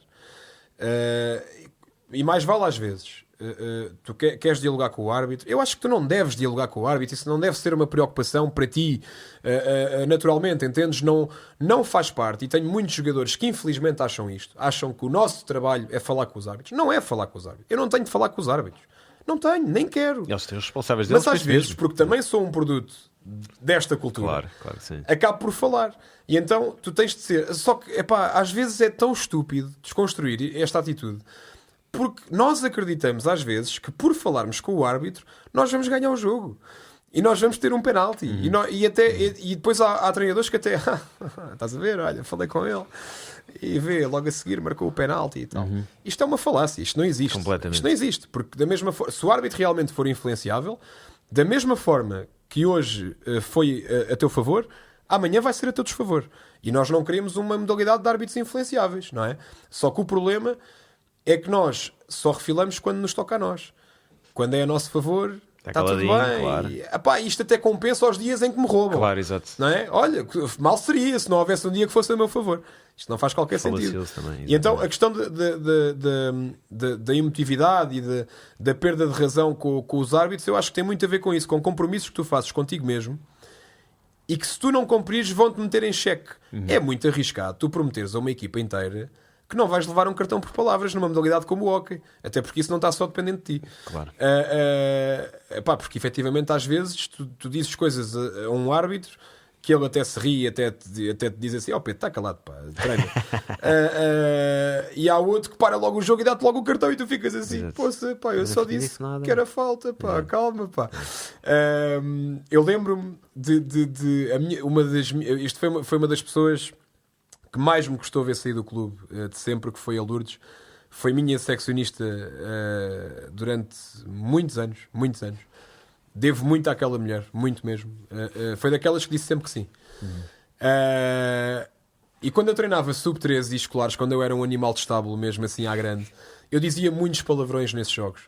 E alto, porque eu falo alto. E eu não queria. Eu não me sentia bem a dizer aquilo, mas era mais forte do que eu. Claro. Porque, às vezes tem uma poesia diferente. Tu dizes, vai para a esquerda. Ou dizes, vais para a esquerda. O efeito é diferente. Quer queiras, quer não, o efeito é diferente. Então a Lourdes arranjou uma técnica que era, ela dava-me um beliscão no braço, vinha ter comigo e beliscava, mas às vezes eu esquecia-me e fazia assim, então. Dava-me um beliscão no braço cada vez que eu dizia um palavrão. E efetivamente, ao fim de algum tempo, não é o facto do braço doer que tu deixas de dizer palavrões, mas aquilo cria-te um estímulo para não deves fazer isto, não faças isto. E pronto, e depois tens a parte com os jogadores, que essa é a mais desafiante, né? Um jogador é substituído, tu tens vários motivos para substituir um jogador, porque no hóquei é bar aberto, podes fazer as substituições que tu queiras. Eu faço muitas. Pode ser porque ele está com um rendimento baixo, pode ser porque queres colocar lá dentro alguém, e isto, lá está, o jogador acha sempre que quando é substituído é porque está a correr mal. É porque não sei o quê. Claro. E às vezes não é. Às vezes tu queres colocar alguém que está no banco porque vai marcar alguém que acabou de entrar na equipa adversária e apenas por um motivo estratégico as características daquele jogador que saiu são aquelas que tu achas que não fazem falta naquele momento. Ok, mas vamos imaginar que o jogador saiu porque cometeu erros ou não sei o quê. Ele sai e tu tens de fazer uma escolha naquele momento, que é como é que tu vais abordar aqueles erros. E às vezes não é só por ser um jogador mais ou menos emocional, às vezes até pode ser o jogador mais tranquilo do mundo, mas nesse dia tem de levar a sério na cabeça. Tu, treinador, estás tão exposto como o jogador a tomadas de decisão constante que a probabilidade de errares é de facto grande. A grande diferença entre nós e os jogadores, em termos de tomada de decisão, é o jogador quando erra é no momento. Ele sabe no momento que errou. Ele sabe no momento que falhou o golo. Ele sabe no momento que falhou o passe. Nós às vezes erramos e só passado uma semana, 2 semanas, um dia, eu tento ver sempre o jogo no dia a seguir. Porque se vir no dia... não sei. Acho que em termos emocionais não faz sentido, claro, não é? Claro. E às vezes demoramos muito tempo a processar que aquela coisa que nós fizemos há 3 meses contra esta equipa não faz qualquer sentido. Mas às vezes é assim e nós não somos perfeitos. Exatamente. Guardiola dizia há dias eu não sou o melhor treinador para vocês, assim como ninguém é. E há aqui um paradoxo, não é? Na cultura desportiva mundial, se calhar, que é toda a gente exige que os treinadores sejam perfeitos e ninguém é capaz de reconhecer que os treinadores vão errar. Eu vou-te dizer, e sei que isto se calhar vocês não concordam, mas o que está a acontecer ao Fernando Santos, para mim, é pornográfico. É pornográfico. Porquê? Porque o Tuga gostou muito do feriado. A seguir a ser campeão europeu. E a pergunta que eu faço é: a seleção nacional jogava assim tão melhor no Euro 2016 do que joga hoje em dia? Era uma máquina de produzir futebol? Não era, nem é. A única diferença é que tu perdeste com a Sérvia. Mas já podias ter perdido na altura em que ficaste em terceiro, e tiveste a felicidade de ser o primeiro europeu em que os terceiros classificados são repescados para os oitavos de final. Exatamente. E até ficaste na parte mais acessível da grelha das eliminatórias. E nessa altura Fernando Santos era Deus. Porque deu-te um título que tu procuravas há anos. E finalmente pudeste ser campeão europeu de alguma coisa que não ok patins. E com mérito. E com mérito porque realmente estão ali 40 seleções, não estão 3. Exatamente. Não é? O que está a acontecer hoje ao Fernando Santos, para mim, é um caso de estudo em como não há respeito, pá. Toda a gente acha... A cultura desportiva é isso, infelizmente. Mas a cultura do fã casual. Mas é que a questão é que isto roça a idiotice, pá. Porque eu vejo... Eu fui jornalista, como vocês sabem, e tenho uma frustração ainda maior em relação ao mundo da comunicação social do que tenho em relação em jornalismo. Em jornalismo mesmo. Okay. E tenho uma frustração ainda maior em relação ao mundo da comunicação social do que tenho em relação ao mundo desportivo. Porque a facilidade com que alguém se torna comentador, meu Deus do céu. Pá, e esta ideia de que um grande jogador vai ser um grande comentador ou um grande treinador, meu Deus do céu. É papaias a noite toda. E estamos mesmo ali a falar de nada. E o Tuga gosta. Portanto, o Tuga tem os resultados que merece. E isto é uma boca para todo o Tuga que vai para as redes sociais no dia a seguir ao Portugal-Sérvia falar do jogo. Mas falar do jogo o quê? Mas o que é que vocês percebem do jogo? O que é que vocês percebem do treino? Tu entras num hospital a dizer a um cirurgião que devia ter cortado com o bisturi 8 em vez de cortar com o bisturi 6. Então porquê é que fazes isso com os treinadores? Porque culturalmente nós somos todos uns frustrados e uns complexados. E então, às vezes, infelizmente, há malta que descarrega as frustrações na mulher ou no marido, há malta que descarrega as frustrações nos filhos, há malta que até é um frustrado e quer que o filho seja uma coisa que o filho não quer ser e o filho vai ser frustrado por causa disto, e depois há a malta que descarrega nos treinadores. Mas esquecem-se é que por trás do treinador existe uma pessoa que tem família, que tem integridade, que mal ou bem, com ideias com as quais tu concordas ou não, faz o seu trabalho e depois confundes essencialmente uma coisa que a democracia nos dá, que é liberdade de expressão. Mas existe liberdade e existe legitimidade de expressão. A liberdade de expressão qualquer atrasado mental tem. Qualquer gajo vai a um podcast, ok? E hoje se calhar eu até vou falar de coisas que não devo ou que não conheço. Porque a liberdade de expressão me dá, não é? O que nós temos de procurar é a legitimidade de expressão. Eu estou a criticar o Fernando Santos. Ok, mas o que é que eu sei dos treinos do Fernando Santos? O que é que eu sei sobre... temos a melhor geração e não produz. Ok, se a equipa de Portugal jogasse como joga o Manchester City, qual é que era a consequência que ia haver na nossa transição defensiva? Íamos ou não mamar golos constantemente em contra-ataque? E se calhar assim não mamamos, porque pronto, realmente somos uma equipa muito conservadora e muito defensiva. É ou não é uma seleção que se calhar só dá para ganhar 1-0 e estás sempre ali no 50-50 de marcar um golo nos descontos ou sofrer um golo nos descontos? Quem é que tem legitimidade para falar disto, pá? Porquê que isto acontece?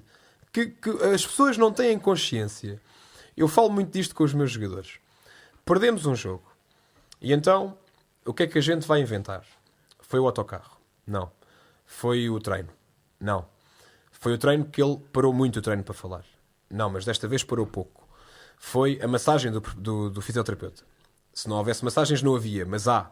Mas os dedos não estão... Os dedos nesse dia não estavam... As cabeças dos dedos do fisioterapeuta não estavam... Estavam fora do sítio.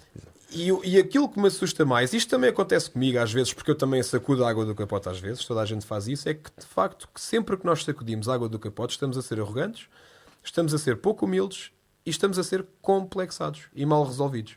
E portanto, esta questão é mesmo... Imagina o que é um gajo que pensa como eu viver todos os dias em Portugal. É que todos os dias, há treinadores que se metem a jeito, que é o caso do Jorge Jesus. O Jorge Jesus merece tudo aquilo que dizem de mal dele, pela postura que ele tem em relação, por exemplo, à falha do Seferovic ontem. Ontem à noite, exatamente. Que ele partisse a boca ao Seferovic no balneário, ok. Que ele, mais uma vez, justifica um mau resultado com a exibição de um jogador, meu Deus do céu. Enfim. Portanto, esse merece as manchetes a dizer que ele é um idiota e não sei o quê. Agora, todos os outros, a maior parte dos outros, são só pessoas que estão a trabalhar. E lá está, quem é que é o comentador X ou Y, que se calhar até vai para um painel de comentário por interesses políticos, ou por interesses pessoais, financeiros, a ganhar balúrdios, e depois perguntam-lhe assim: o que é que acha que está a acontecer no balneário do Benfica? De certeza que está a acontecer isto, isto e isto. De certeza. Sim. De certeza. Isto é inside information, de certeza. De certeza, porque eu vi que houve um jogador que quando o Jesus falou com ele coçou a sobrancelha. E eu sei, porque eu andei lá dentro com um jogador quando coça a sobrancelha. Isto acontece, pá. Isto acontece. E pronto. O mais engraçado é que tu vês como eles chamam hoje em dia os paineleiros, não é? Como eles chamam isso, o pessoal que comenta, a maior parte deles é Mas pessoal tu tens que... A maior o que- parte não, tu mas tens tens o- muitos que não foram atletas. Francisco, mas tu tens o que semeias. Exatamente, tu estás Se a tu fores cultivar ver isso. as audiências, é assim, que a RTP faça isso, eu acho censurável. Porque a RTP é um canal público. Claro. É pago pelos meus impostos, pelos teus impostos, e tem o objetivo é de promover diversidade de conteúdos, tudo o que não seja os paineleiros. Quando tu falas dos canais privados, obviamente que há sempre ali uma linha que é a linha da ética, porque tu fazes informação. Então, se tu dizes que fazes informação, não vale tudo para ter audiências. Tu tens um código deontológico muito frágil, mas tens, na mesma, para ser cumprido. E não vale tudo para ter audiências. Ok? Eu digo-te, falando aqui fora do desporto, a Joana Amaral Dias, por exemplo, é uma comentadora que se perde na emoção. É tudo uma vergonha, é tudo uma miséria, é tudo, mas o que é isto? Mas o que é isto? Parece conversa de café, e depois sustentar as coisas é difícil. Isso acontece muito no desporto. É aquela pergunta do... Então o que é que foi o jogo? Foi um jogo em que se jogou o jogo pelo jogo. Por amor de Deus. É para isso que tu és pago, para dizer que se jogou o jogo pelo jogo? Não, é que formação é que tu tens para ser comentador? Exatamente. Foste atleta de alto nível? É porque eu tenho dificuldade em aceitar que uma pessoa que não tenha sido atleta de alto nível, seja que for desporto, Francisco, e mesmo que tenha especialmente sido... desse desporto, mas sim, claro, mas ao menos tem mais legitimidade para falar daquilo que sabe, porque tu tens comentadores... Certo. Nem que seja pela experiência a lidar com treinadores. Nem sequer sabem o que é estar no balneário, ou nem sequer sabem o que é jogar. Não, porque nunca jogaram o quê? No bairro com amigos? O que é que isso tem a ver? Mas lá está, é tudo mais do que a questão da experiência. Eu acho que é uma questão de humildade. Claro que sim. É tu perceberes que tu também não vais achar legítimo que alguém entre na tua casa, no teu trabalho, e te diga, com que cara é que eu vou dizer agora ao Gonçalo, que está aqui ao nosso lado, que o botãozinho ali de um dos níveis está mais subido e devia estar-me... Exato. A não ser que eu prove que já trabalhei em pós-produção ou em captação de som, ou seja o que for, não há legitimidade. Tenho essa liberdade. Tenho a liberdade para dizer aquilo que eu quero. E ele assume como quiser. Exatamente. Mas era mais fixe se nós tivéssemos a preocupação de falar com a legitimidade. Nos pomos no nosso sítio, no nosso espaço. Mundo desportivo. Exatamente. E pronto. E não é fácil ser treinador. Por um lado, quando estás no futebol e tens a pressão toda mediática e não sei o quê, imagino que seja muito difícil. Não sei, nunca lá estive, não faço ideia. Quando tu estás num mundo mais intimista, não é? Em que eu posso sair à rua e ninguém sabe quem eu sou. Isso é fixe. Mesmo na parede. Ninguém sabe quem eu sou. Só a malta do pavilhão é que sabe quem eu sou. Mas o facto de ser um mundo mais pequeno, enfim... O que é que interessa para um treinador? Imagino eu, o que é que interessa para o José Mourinho? O que é que diz o jornal? Deve interessar-lhe muito pouco, acredito eu. Espero que interesse pouco. Mas quando tu estás num mundo pequeno e num mundo amador, tu não podes dizer que não te interessa o que pensam os teus jogadores. Uma coisa é tu não seres influenciado por isso. Outra coisa é se te interessa ou não, como treinador, aquilo que eles pensam. Não te pode interessar todos os dias, porque senão estás lixado. Não fazes outra coisa senão andar a ver o que é que eles pensam ou não pensam.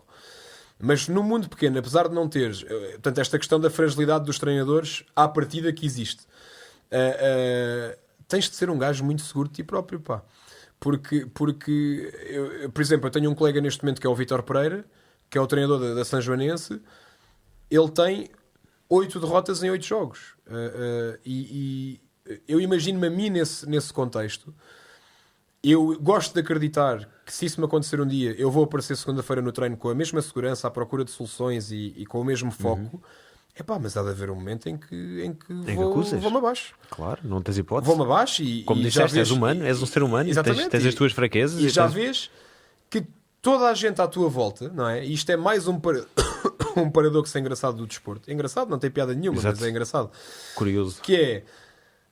Montas ali uma espécie de segunda família, não é? Montas ali uma espécie de conceito de grupo e nas horas piores, tu, treinador, tu vais estar com as tuas costas a ferver, pá. É verdade. Vai ser quase sempre assim. E eu já nem estou num plano em que censuro isso. Porque lá está, a tal história do somos um produto. Muitas vezes o jogador vai fazer isso e vai se esquecer que tu fizeste 30 mil coisas por ele, mas nesse momento ele precisa de sacudir a água do capote. Ele precisa se ele sentir que perdeu o jogo por culpa dele, então aí é que tu tens um problema do caraças. Porque não são todos assim, obviamente. Há malta, eu treino malta muito humilde e muito trabalhadora e que jamais vai... Pode ter a sua opinião, mas jamais vai dizer que o treinador fez isto ou aquilo para se descartar. Claro. Mas há quem não seja assim. E há histórias que nunca mais acabam de situações em que os jogadores fazem a cama aos treinadores. E aqui entramos na classe dirigente, não é? Exatamente. Como é que é possível isto acontecer?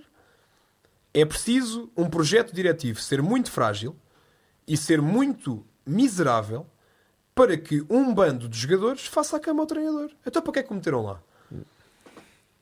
Para que é que o meteram lá? Escolheram-no com base em quê? Completamente Com base em quê? Tu olhas para a Primeira Liga de Futebol, meu Deus, tu São vais vários ver, os que fazem vais a ver cama. o círculo de treinadores atualmente da Primeira Liga de Futebol.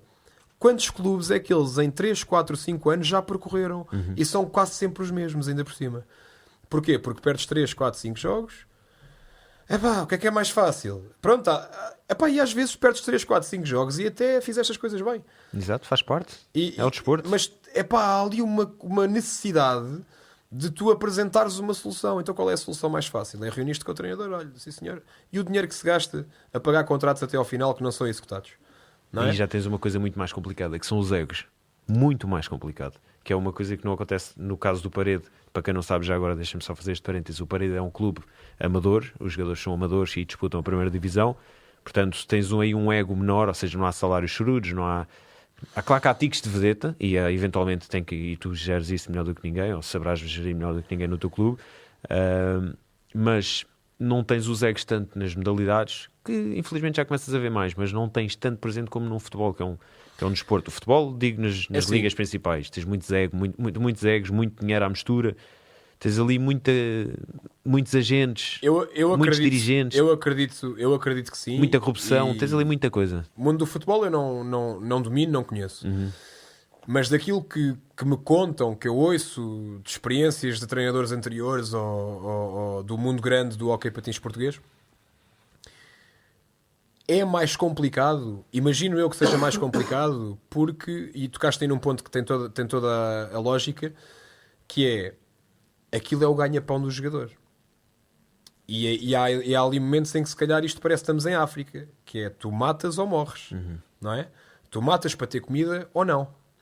Em África, pá, isto Sim, temos de ter cuidado com o que dizemos. sem racismo, sem Sem nada associado, claro. É uma mera Em alguns analogia países, com a infelizmente, selva. é assim, Com a selva. E com a selva, exatamente. Tu matas ou morres. E então, ok, tu ganhas 5, 6, 7 mil euros no Benfica. Perdemos. Tu até perdeste ali 3 ou 4 bolas, ou levaste um azul estúpido, ou seja o que for, e o holofote negativo está sobre ti.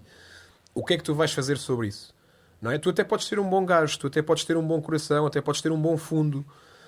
Mas se tu sentires de alguma forma que o treinador, que muitas vezes também lhe vai dar jeito sacudir para o jogador, tu começas a repostar. E tu começas a... E se calhar chegas ao balneário e dizes assim, pá, Francisco, já viste que este gajo hoje pôs-nos a jogar de uma forma completamente diferente e isto correu mal.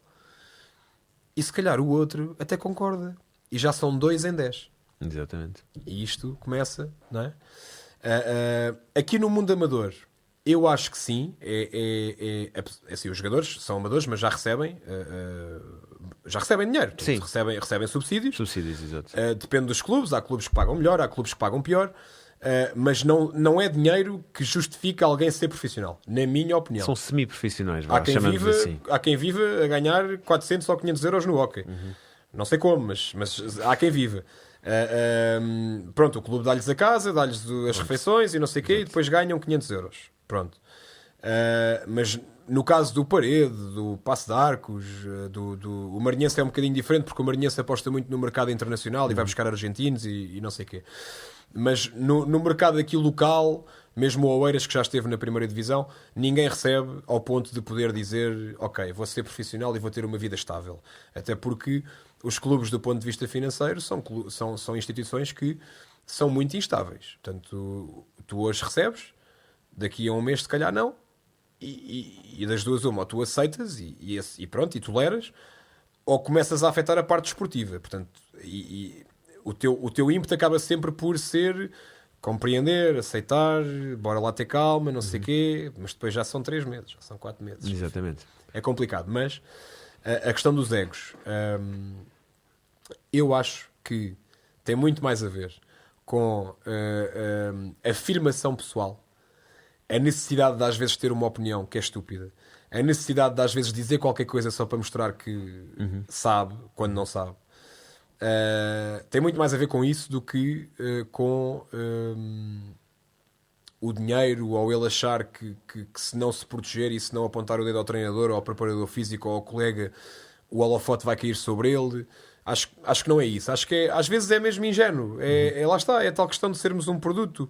Porque depois tu às vezes confrontas os jogadores com coisas que eles dizem. Ainda ontem me aconteceu isso. E quando tu desconstróis aquilo tudo, ele chega ali a um ponto em que pensa assim: pois, realmente se calhar devia estar calado. Só que às vezes também é desgastante estar sempre a perder tempo com este tipo de desconstruções. Claro, eu não sou psicólogo, pá. Claro. Ok? Portanto, acho que tem muito mais a ver com isso, e às vezes também nos cabe a nós desvalorizar. Eu tenho esse problema. Às vezes importo-me demais com aquilo que os jogadores pensam, mas isso também significa que eles me importam, não é? E quero muito que eles compreendam o que nós queremos fazer. Não é fazerem só porque sim, só porque nós é que mandamos. É muito mais giro se eles compreenderem, não é? É muito mais giro se eles concordarem. É muito mais fixe. Toda a gente está no mesmo barco e kumbaya. Mas às vezes não é assim. E então eu acho que o limite do ego, ou quando o ego se torna perigoso, é quando o ego, ou a defesa do ego, faz com que tu mintas, faz com que tu cries uma intriga a partir de uma ideia falsa, de uma coisa a disfarçar que as não tuas aconteceu. fraquezas. Sem dúvida. Aí entramos no plano da falta de honestidade e de integridade, e aí já entramos num plano que tem de ser atacado. Exatamente. Agora, eu tenho situações tão banais como o treino ontem foi às 9 da noite. Costuma ser às 7h30. Isto hoje deve ser o late night show, ou não sei o quê. Isto hoje, enfim, ou dás uma palestra um bocadinho maior do que aquela que dás habitualmente. Já estou com um soninho, como é que eu vou jogar agora? Já estou com um soninho. Mas isso é tudo no plano da piada. E é uma aprendizagem tu também aprenderes a gerir isso às vezes também da forma melhor, da forma mais bem-humorada, porque nem sempre dá para estares à defesa. E lá está, e tudo isto é um puzzle. Porque é que os treinadores muitas vezes defendem-se quase num contra-ataque das coisas que são ditas pelos jogadores, quando o jogador até nem disse nada de mal ou até nem tinha essa intenção. Porque de facto vivemos num mundo que se calhar nos obriga a isso, e estamos sempre à defesa, e estamos sempre não falo, estou em blackout, não falo, não falo, não comento, não digo, não quer saber, isso para mim não é importante. Estamos sempre a falar de árbitros, estamos sempre a falar, enfim, porque às vezes somos um bocado levados a isso, não é? Falta-nos coragem de assumir também olha, perdemos, então a equipa perdeu, perdemos, jogámos pior, não é hipótese. Claro, falta-nos coragem de admitir isso. O árbitro, não foi o árbitro, nós perdemos. Mas repara, é difícil também fazer. A verdade é que parte sempre de nós, não é? Nós treinadores, é que temos sempre de fazer a mudança. E eu gostava que também houvesse da parte dirigente e da parte dos atletas, destas três classes que vão estar sempre não só em comunhão, mas em conflito. Em choque, exatamente. Mas o conflito às vezes não é negativo. O conflito muitas vezes é positivo, porque traz ideias, traz mudança. Sem dúvida. Eu não quero treinar uma equipa de robôs. Nem pensar. Até te dou um exemplo. O ano passado nós tivemos uma competição por causa do Covid, logo no início da época, que era a chamada Liguilha. Então o que era a Liguilha? Era uma competição em que tu, em 5 jogos, 6 equipas, iam decidir que 3 dessas 6 é que iam disputar a primeira divisão, mas não era tipo na próxima época, era no início da época, para começares a época passado 2 semanas. Okay. Ou estavas na primeira ou estavas na segunda. Isto foi inédito, foi a primeira vez que alguém subiu ou alguém desceu em 5 jogos, em vez de ser durante uma época inteira. Mas pronto, foi a decisão que se tomou, está tomada, sim senhor. Exato. E nós perdemos os 5 jogos. E então, isto foi uma equipa completamente nova. Só para te dar um contexto, eu estou no Parede há 11 anos, sou treinador dos séniores há 6, e este foi o ano em que eu fiz, foi dos dias mais difíceis da minha vida. Eu dispensei jogadores que tiveram comigo muitos anos, deram-me tudo, só que eu achei que estava na hora. E esse dia foi horrível. E vieram 5 jogadores novos, de outros clubes, alguns já tiveram na primeira divisão, com outras experiências. Então era a primeira vez que nós tínhamos aqui um grande desafio numa coisa que era muito importante no Parede, que era a identidade. Como é que tu ias encaixar 5 pessoas que já não eram underdogs, que já não era aquele perfil que nós íamos habitualmente pescar, neste ambiente em que é assim identidade forte. E tu vais ter de ter saco para os ouvir, vais ter de tentar trazê-los para o teu barco, lá está, tal gestão. Isto não é gestão, Lá vem com os tiques, isto não é gestão, claro. isto é favorzinho, É favor. isto não é gestão. Aquela troca de Malta, favores que falávamos malta diz há que é bocado. gestão, tens de chamar o jogador para falar com ele de vez em quando. Não tenho, mas ok, tudo bem, faz parte da cultura desportiva. Então perdemos os 5 jogos e a equipa sentiu necessidade de arranjar justificações para essas 5 derrotas. Poderia haver várias. E então acharam que o sistema ofensivo de que a equipa usava, ou que eu preconizava, não era o mais indicado. E eu mudei o sistema ofensivo. E eu digo-te assim: voltaria a mudar? Voltaria. Fez sentido algumas das coisas que os jogadores... Hoje digo-te isto com distanciamento. Já lá vai um ano e meio e hoje continuamos a jogar no sistema que adotámos depois desta mudança. Portanto, está tudo bem. Mas na altura, o que eu me lembro de pensar é, ok, o que é o sistema? O que é o sistema? Fazendo a analogia com o futebol. Não, eles deviam ter jogado em 4-3-3, eles deviam ter jogado em 4-3-2-1. No caso do hockey, deviam jogar em 2-2 ou em 3-1, que são os dois sistemas mais habituais. E nós jogávamos em 2-2 e a equipa achava que devíamos ter jogado em 3-1. E se nós virmos bem, o 3-1, basicamente, o que influencia tu jogares em 2-2 ou jogares em 3-1 é a forma como tu circulas a bola na fase de construção. Porque depois o que interessa realmente são os teus princípios de jogo. Claro que sim. É se tu queres ter profundidade, é se tu queres desbloquear o corredor central ou os corredores laterais, qual é que é o papel que tem o homem sem bola, qual é que é o papel que tem o homem da bola, e mais do que isto, é quem é que vai fazer o quê. E quando. Em que momento da posse de bola é que nós vamos atacar a baliza, em que zona e com que jogador. Porque isto não é um jogo de sub-13, em que andam ali 4 para um lado e para o outro e quem rematar, rematou e olha, e é assim. Não, tu queres o teu melhor jogador a rematar. Porque tu na primeira divisão vais ter poucos remates. Portanto, os que tens têm de ser bem executados. E na altura o que eu achei foi, ok, eu estou a assumir hoje em dia que eu na altura mudei o sistema, não por acreditar que ia fazer maravilhas pelo nosso jogo. A única questão tática que realmente fazia sentido ali para mim era que nós tínhamos um jogador pela primeira vez no Parede que era pivô puro e duro e portanto não fazia sentido de facto não jogares em 3-1 com ele lá dentro pelo menos. E pronto, e aprendes, não é? Aprendes, claro, uma estupidez. Hoje se eu pudesse, cada vez que tinha o André Ferreira lá dentro jogava em 3-1 na liguilha, nessa liguilha. Mas pronto, um gajo aprende. Claro. Mas hoje em dia eu sou capaz de reconhecer que eu mudei o sistema basicamente para dar o bombom.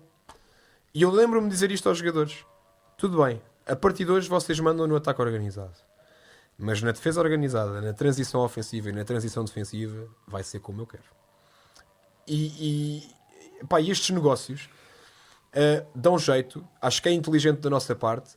Mas andas sempre aqui no duelo do... ele cedeu na questão do sistema, das duas uma. Ou porque é um gajo bué humilde, ou porque é fraco.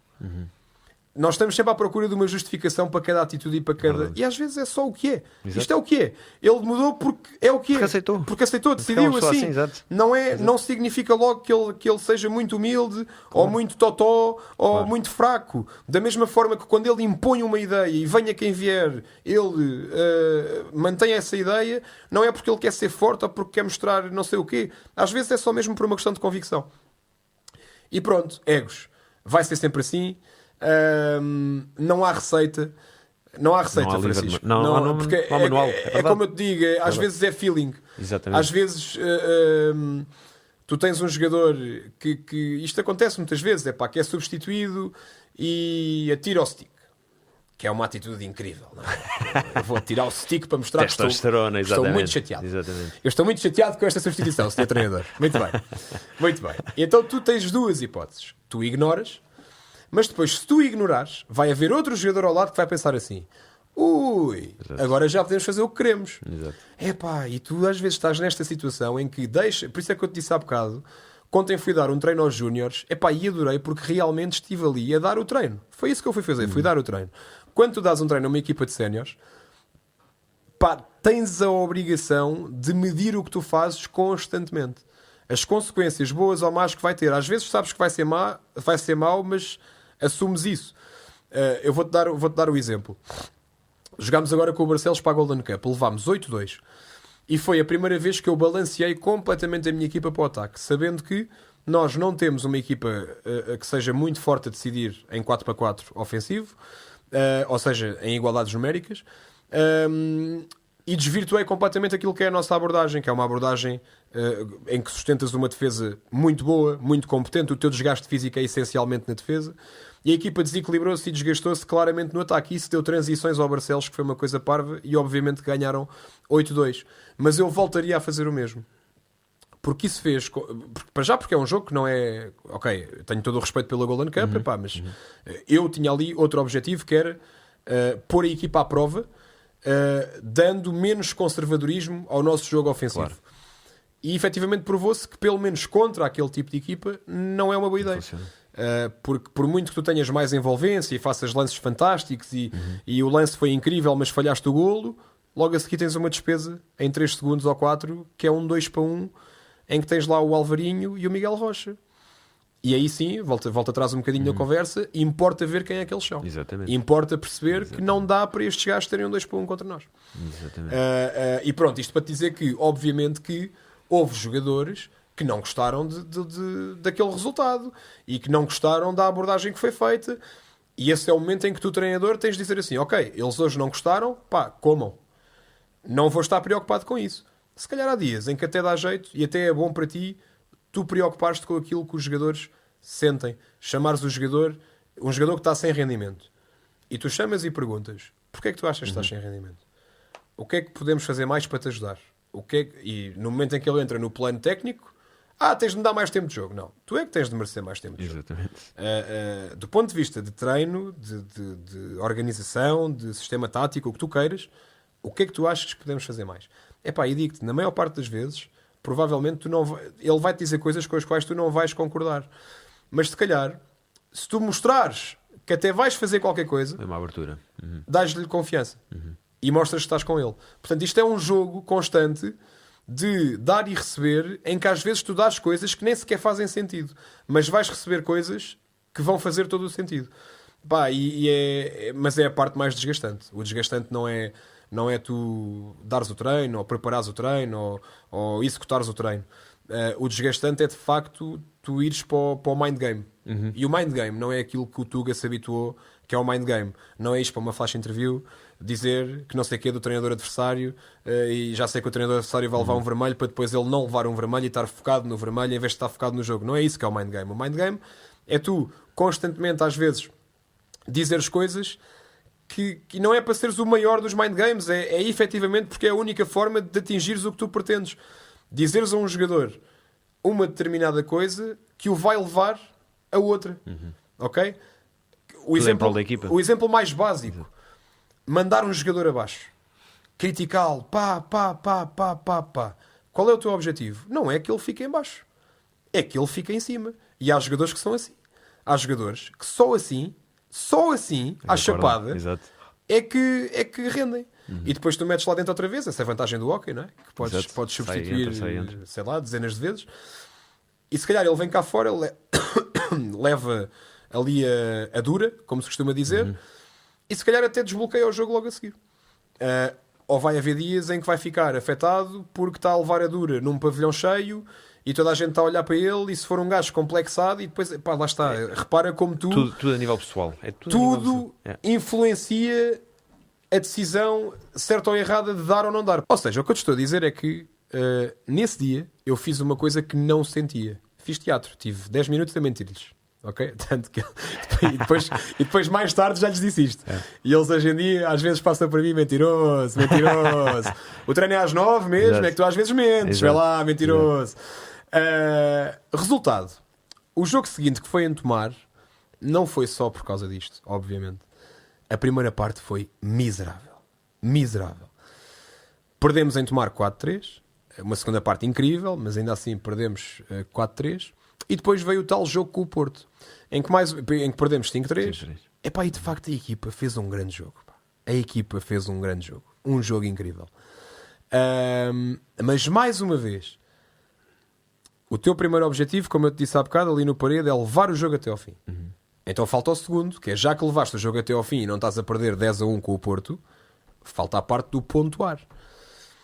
E o pontuar ou não pontuar, naquele momento do jogo, já não é a diferença que existe entre o Porto e o Parede. Porque se essa diferença fosse assim tão grande ou fosse tão difícil de contrariar, nesse momento do jogo já era mais visível em termos de resultado. Claro. Então, naquele momento, faltam-te pormenores que tu tens de trabalhar em treino. Só que levar os jogadores para um plano em treino em que tu trabalhas esse momento, eles têm de estar num nível de fadiga muito grande, não é? Porque se tu queres trabalhar os últimos minutos, é surreal tu trabalhares os últimos minutos no início do treino. Tu tens de preparar. Se o teu principal objetivo do treino é este, tu tens de preparar a unidade de treino, seja através de que métodos for e momentos for, para o momento mais importante, que às vezes não dizes aos jogadores qual é, são aqueles últimos 2 minutos. E qual é a tomada de decisão que eles vão ter, essencialmente em momentos de risco, de atacar a baliza ou não, com esse nível de fadiga. Só que às vezes levar os jogadores para esse plano em treino é muito difícil, porque eles não acreditam nisso, porque eles acham que o treino é treino e o jogo é jogo, e isso é mais um traço da cultura desportiva hoquística, que é miserável. Se tu visse as cenas tristes que eu e o Bernardo às vezes temos de fazer para acordar a malta, isto não é uma crítica aos jogadores, mais uma vez digo, eu tenho todo o orgulho no grupo de trabalho que tenho. Trabalham muito, às vezes contrariados acabam sempre por responder e estou muito feliz ali com eles, mas às vezes é duro levá-los para esse plano de trabalho e de ir buscar então a tal diferença que existe. Mas dizia-te eu, mais uma vez, grande jogo com o Porto, e vem a tal palestra pós-jogo, não é? Há sempre aquela coisa da palestra pós-jogo, porque depois se tu não fizeres a palestra pós-jogo, tu não fizeste a palestra pós-jogo. Então, porque é que ele não fez a palestra pós-jogo? Claro, tem as suas repercussões. A ação e a inação têm sempre ali qualquer repercussão. Sempre. Pois ele não falou porque ele aceitou bem o resultado. Não, ele não falou porque está farto de nós. Exatamente. Não, ele não falou para evitar vir para aqui destruir-nos. Não, ele não falou porque... Enfim, então lá fui eu dar a palestra. E mais uma vez eu ia em modo nomeados dos Globos de Ouro. Do estilo malta, grande jogo, não sei o quê, fizemos isto bem, contra o Porto, mérito, fantástico, mas atenção a este erro, isto não pode voltar a acontecer, não sei o que mais. Estou a abrir o jogo mesmo.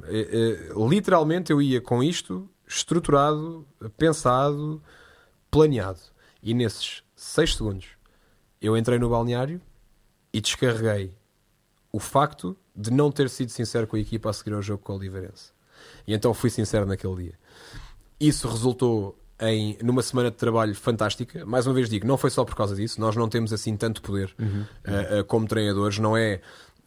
em Braga, a senhora que fez a flash interview, nós estávamos a perder 2-0 ao intervalo e depois ganhámos 3-2. E ela perguntou-me: qual é que foi a palestra milagrosa do intervalo? Não é assim. Isso não existe. Ninguém é assim tão... Podes ser assim tão poderoso, mas não há aí uma relação tão grande de causa e efeito. Do estilo, dás uma palestra incrível, que a malta é transportada para outra galáxia e transcende-se e de repente vai ganhar. Claro. Não é assim, porque depois existe toda uma série de fatores que vão influenciar o teu jogo e que se calhar até a palestra que tu deste até não vão de encontro a esses fatores. Mas esse caminho dos 6 segundos, lá está, são as tais coisas que são tão íntimas, não é? E agora se calhar alguns deles vão ouvir e amanhã vão estar a gozar com a história do caminho. Mas ainda bem, tranquilo.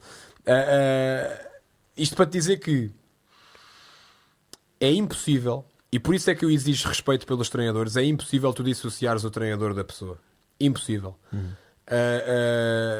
E às vezes acontece isto. Tu tens uma palestra estruturada, tens um momento em que queres ser apenas isso ao treinador, mas depois a pessoa que tu és não te deixa. E ainda bem que é assim, porque isso dá-te genuinidade, dá-te espontaneidade, e o jogador também precisa muito de sinceridade, de frontalidade. Às vezes não gosta, às vezes não quer. É muito duro quando tu chegas ao balneário e apontas o dedo a um jogador à frente deles todos. Mas se escolheste fazer isso à frente deles todos, em vez de os chamares para uma reunião, é porque acreditas que é o facto de ele estar ali a ser colocado em questão à frente deles todos, que o vai fazer Ele tem render a capacidade de seguir. reação. E se calhar se o chamasses para uma reunião individual em que não está ali ninguém a ver e não é preciso ele ter vergonha, não é? Se calhar o rendimento dele não vai mudar nada. Mas às vezes tu vais chamá-lo para uma reunião individual e vais falhar. E até vais acreditar que é essa a melhor ideia e vais falhar. Mas aprendes. Para terminar aqui só, como é que é ser como tu falavas há bocado, gostas de ter equipa de underdogs, como é que é de ser o underdog aqui na Liga Portuguesa, na primeira divisão de hóquei em patins? Como é que é chegar finalmente à primeira divisão? Epá, tem sido uma aventura. Tem sido, sem dúvida. A pré-época foi muito difícil. Muito difícil. Eu e o Bernardo achámos que estávamos a sentenciar a época. Porquê? É preciso contexto. A nossa época no ano passado, por causa do Covid, demorou um ano inteiro. Nós começámos a época dia 29 de julho, acabámos dia 24 de julho. Pá, ia ter sucesso, mas mesmo assim fartos daquilo. Claro, Foi uma saturação. A época de hóquei costuma ter 9 meses e meio. O ano passado teve 12, não é? E mesmo no confinamento, porque a primeira divisão no segundo confinamento jogou, mas a segunda não. Exatamente. Mesmo no confinamento havia Zooms, havia...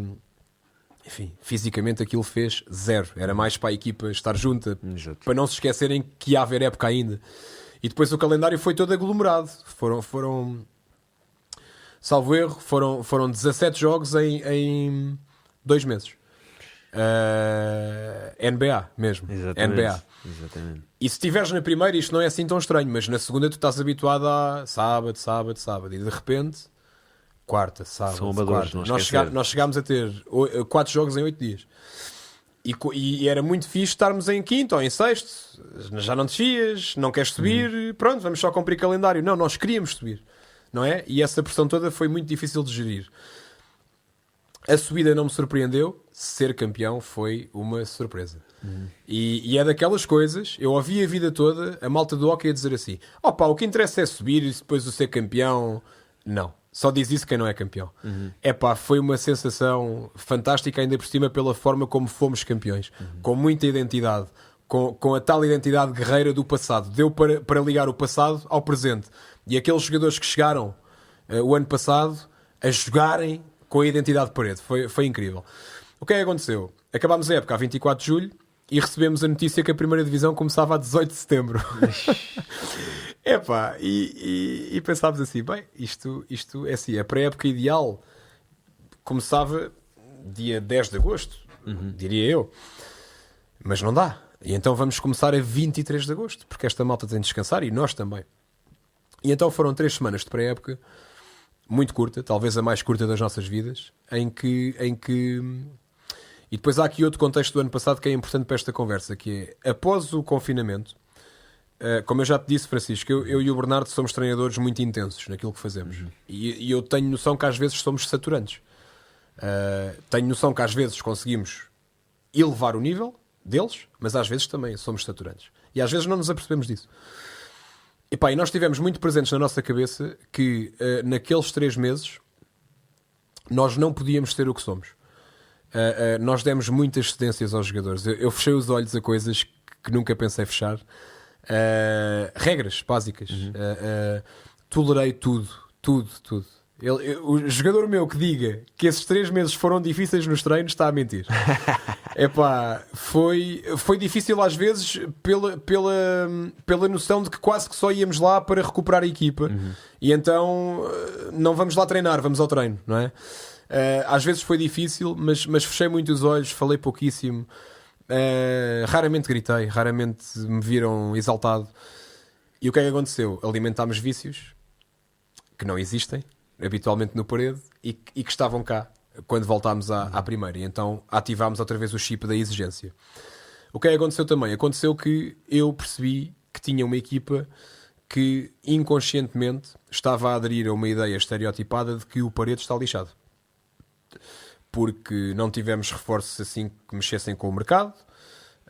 O Afonso e o Ricardo não me vão levar a mal, mas é verdade. Não, lá está, olha, fomos buscar 2 underdogs. 2 jogadores que estavam, um estava sem jogar na primeira divisão, o outro estava na segunda, mas num projeto em que Estava lá a passar o tempo só, Ok. porque não se identificava com aquilo. E então a pré-época foi extremamente exigente e eu recordo-me que houve aqui um dia que foi essencial, que foi, nós tivemos uma semana que foram 5 dias seguidos de treino. Todos os dias de faca afiada. Todos os dias de faca afiada. Foi uma coisa... eu cheguei a sentir-me mal. Cheguei a dizer assim, isto está a ser demais. E então temos um torneio na Marinha Grande, no Marinhense, no sábado, 2 jogos no mesmo dia. O jogo era ao meio-dia, portanto nós treinámos sexta-feira, mais uma vez de faca afiada, e saímos da parede para ir às 9 da manhã para ir jogar à Marinha Grande. Eu nesse dia fui no meu carro por motivos pessoais e ia com o Fred, com o meu analista, e lembro-me de dizer isto ao Fred. Estávamos na A8 e lembro-me de dizer isto ao Fred: é pá, Fred, vamos jogar com o Tomar, pá, nós vamos sair daqui de saco cheio e a culpa vai ser minha, mas isto vai ter os seus frutos. Pá, fizemos um jogo com o Tomar, pá, uma coisa, eu não esperava, um jogo, uma coisa inacreditável. E depois na final com o Marinhense passámos a meia-final contra o Tomar, que é uma equipa, pá, claramente superior à nossa em condições normais, e depois com o Marinhense na final perdemos 4-3 ou o que é que foi a desforra do Marinhense do jogo do campeão. Vamos jogar a Viana do Castelo, primeiro jogo, perdemos 5-4. E eu ainda hoje acredito que nós perdemos esse jogo basicamente porque fomos lá a achar que íamos levar forte e feio. Porque joga lá o Reinaldo Ventura, porque, obviamente, com todo o respeito que o Reinaldo Ventura merece, mas nós temos de tirar a cabeça dessas coisas e depois é a tal história dos fatores externos, não é? Tu sais do treino ou sais do jogo e tu ouves constantemente as pessoas que estão à tua volta a dizer assim: epá, isto este ano vai ser difícil, epá, o ano passado ganharam 20 em 26, se calhar este ano perdem 23 em 26, epá, e tu por muito que queiras ser forte nas ideias, epá, tu começas a ouvir isto constantemente e questionas-te a ti próprio, não é? Ora, Viana do Castelo, perdemos 5-4. A 1 segundo do fim, o Ricardo Lopes tem uma bola de golo, portanto podíamos perfeitamente ter empatado, que seria um resultado ótimo em Viana do Castelo. E depois recebemos o Valongo e ganhamos ao Valongo 4-2. E ainda por cima ganhámos ao Valongo não tanto pelo mérito tático, mas pela identidade. O Valongo fez tudo para ganhar o jogo. O Valongo teve ocasiões, pá, até dizer chega, e nós, fato de macaco, a levar com elas. Não foi só isso, mas foi muito esse tipo de jogo. Braga, por exemplo, não foi isso. Braga foi mais estratégia, execução dos jogadores, grande mérito da parte deles, dos jogadores, em muita coisa. Com o Valongo foi mesmo fato de macaco, força mental e não sei o quê. E os jogadores precisaram disso para acreditar. E isto é ótimo, mas irrita-me. Porque nós tínhamos a obrigação de ter acreditado desde o início. Desde aí, epá, como é que eu me sinto sendo o rookie, não é? Porque eu sou o treinador mais novo, mais inexperiente. Eu encarei isso, isto parece a resposta politicamente correta, mas eu nunca pensei muito nisso.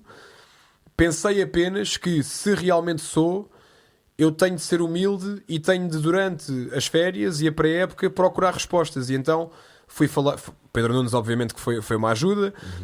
Falei com outros treinadores adversários, que a malta se calhar pensa que na primeira somos todos inimigos uns dos outros, mas não. Falamos muito uns com os outros. Não todos, mas falamos muito uns com os outros. Fiz perguntas a treinadores do estilo: pá, quando subiste da segunda para a primeira, qual é que foi o teu principal erro? Qual é que foi a tua principal coisa bem feita? O que é que voltarias a fazer? O que é que não sei o quê? O que é que não sei o que mais? Porque é que dispensaste este gajo e foste buscar este? O que é que mudaste no teu jogo? O que é que passou a ser mais importante? Há um desafio muito grande para nós na primeira, Francisco, que é a tua equipa. Tu queres que a tua equipa esteja confiante, não é? Claro. É difícil. Porquê? Porque a preponderância daquilo que tu fazes mal na primeira divisão é muito maior do que aquilo que tu fazes bem. Na segunda divisão, tu sobes à paga daquilo que fazes bem. Os erros que tu cometes dificilmente são aproveitados pelos outros. Às vezes são, mas a probabilidade é curta. Ou de emendares o erro depois dele ser cometido. Na primeira, a fatalidade do erro é uma coisa assustadora. E então, quando tu treinas à base de comportamentos proibitivos, não podes fazer isto. Não vais fazer isto. Não, tu restringes. Treinar uma equipa na primeira com o estatuto do Parede ou lutar pela manutenção é muito à base de restringir. Não. Como é que alguém se sente confiante ao ouvir não?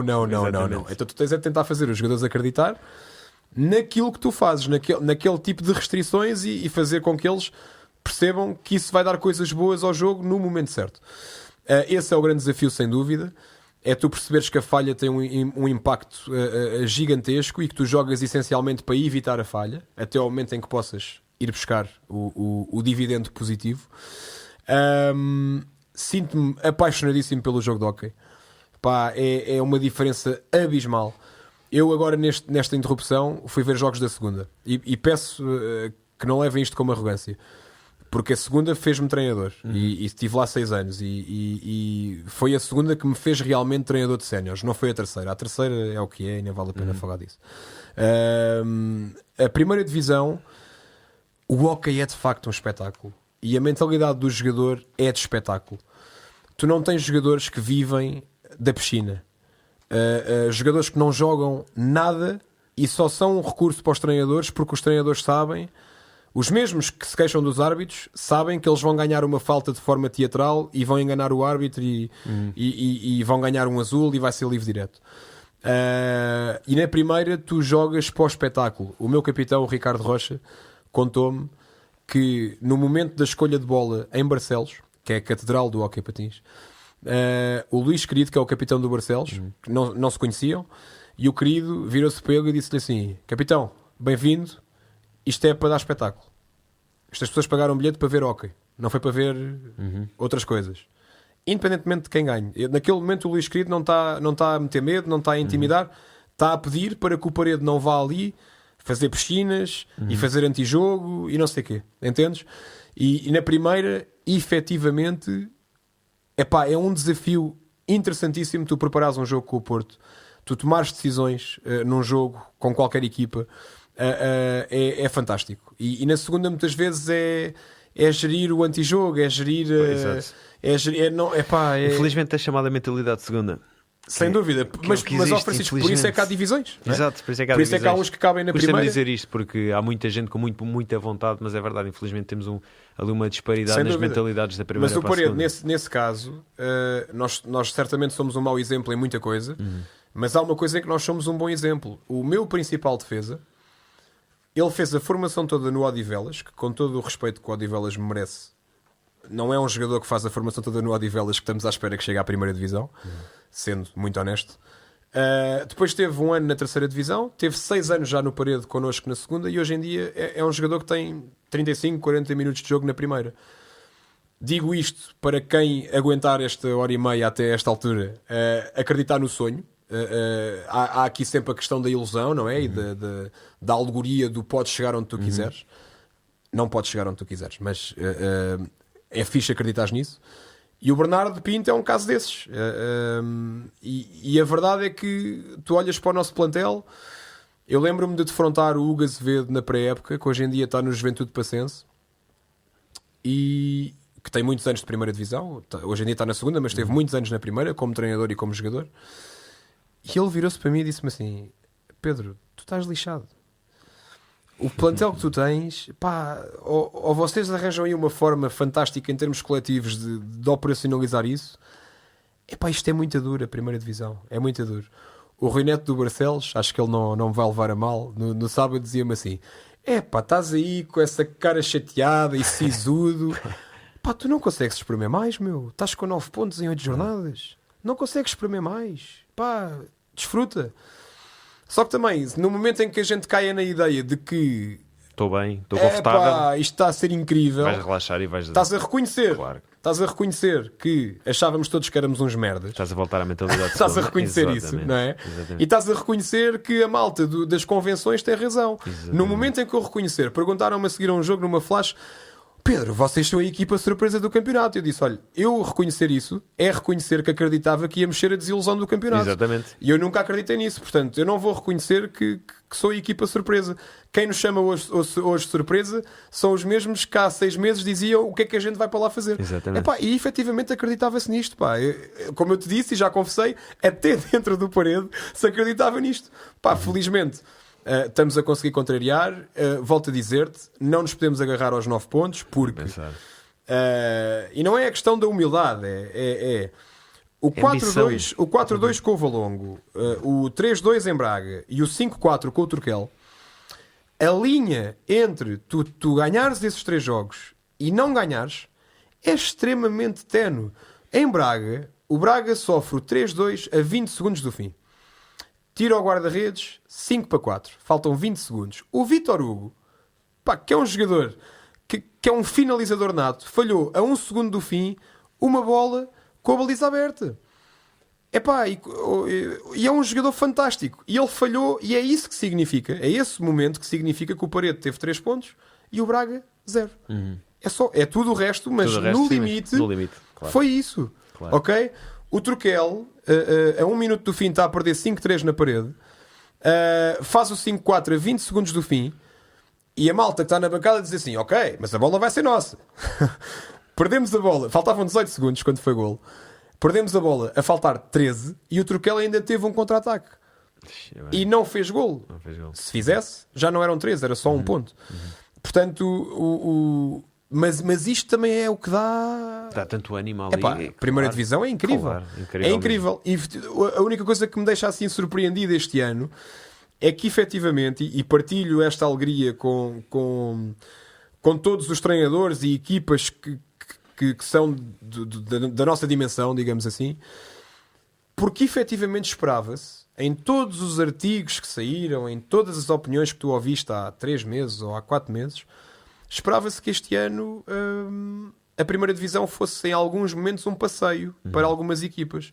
E tal como eu te disse, o Maranhense é o único caso, e está a fazer um excelente campeonato também, o Maranhense foi o único caso em que houve uma goleada assim mais expressiva, e por causa de erros que eu tenho a certeza que eles não vão cometer outra vez.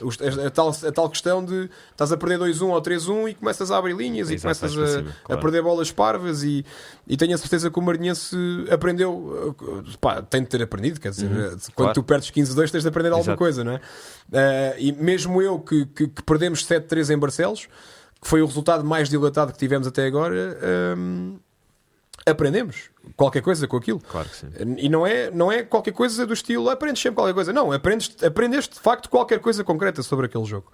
Portanto, grande gosto. Acho que o nível das arbitragens é bom. Acho é que as regras não ajudam. Acho que é uma estupidez esta questão do cartão azul significar um livre direto, um castigo a um jogador, um power play. Passamos a vida nisto. São bolas paradas e bolas paradas e bolas paradas numa modalidade que é coletiva. Portanto, estamos a descaracterizar o jogo sempre. Não é fácil para o adepto que não vê o hockey perceber isto. Portanto, a vontade dele compreender quando está habituado ao futebol. O que é que há para saber no futebol? Se é ou não mão na área, se é ou não fora de jogo, se é ou não cartão amarelo ou vermelho. É só isto que há para saber, para ver um jogo de futebol. No hockey tu tens de dominar dezenas de regras. É verdade. E uma pessoa nova que vai ver o jogo vê as sinaléticas e não sei o quê, agora foram 5 segundos, há bocado eram 10, agora não sei o quê. Mas do ponto de vista técnico, voltando à questão da primeira divisão, está a ser um gosto, porque eu sinto que todos os treinadores, não digo todos, mas posso nomear o Ricardo Ares do Porto, o Simões do Turquel, o André Luís já tenho uma relação com ele há mais anos, do Paço de Arcos, o Paulo Freitas do Sporting, o Rui Neto do Barcelos. Ninguém olha para ti do estilo, olha este puto vem aqui que agora apareceu cá, claro, e tem a mania que tem umas ideias. Ninguém, pelo contrário, até reconhecem o trabalho, e para mim é com toda a humildade que de pronto, é um gosto, quer dizer, como é que não pode ser um gosto? Trabalhas 11 anos, mas também não podes ir para o lado saloio da coisa, do estilo, já cá cheguei, é um gosto, por isso viva o espetáculo. Exato. E que se lixe o resultado. Não, é um gosto, ainda bem que gostas, e agora bora lá tentar ganhar o jogo. Pedro, foi um prazer enorme ter-te aqui. Obrigado. Há muitos anos que não te via, é sempre um apanhar-te aqui nesta conversa. Sei que me estiquei, é sempre não há crise, falaste muito bem. Está aqui o Gonçalo para cortar e tentar encurtar. Não se corta nada. O que falaste é o que vai sair. Um abraço. Obrigado. Boa época para o Parede. Abraço.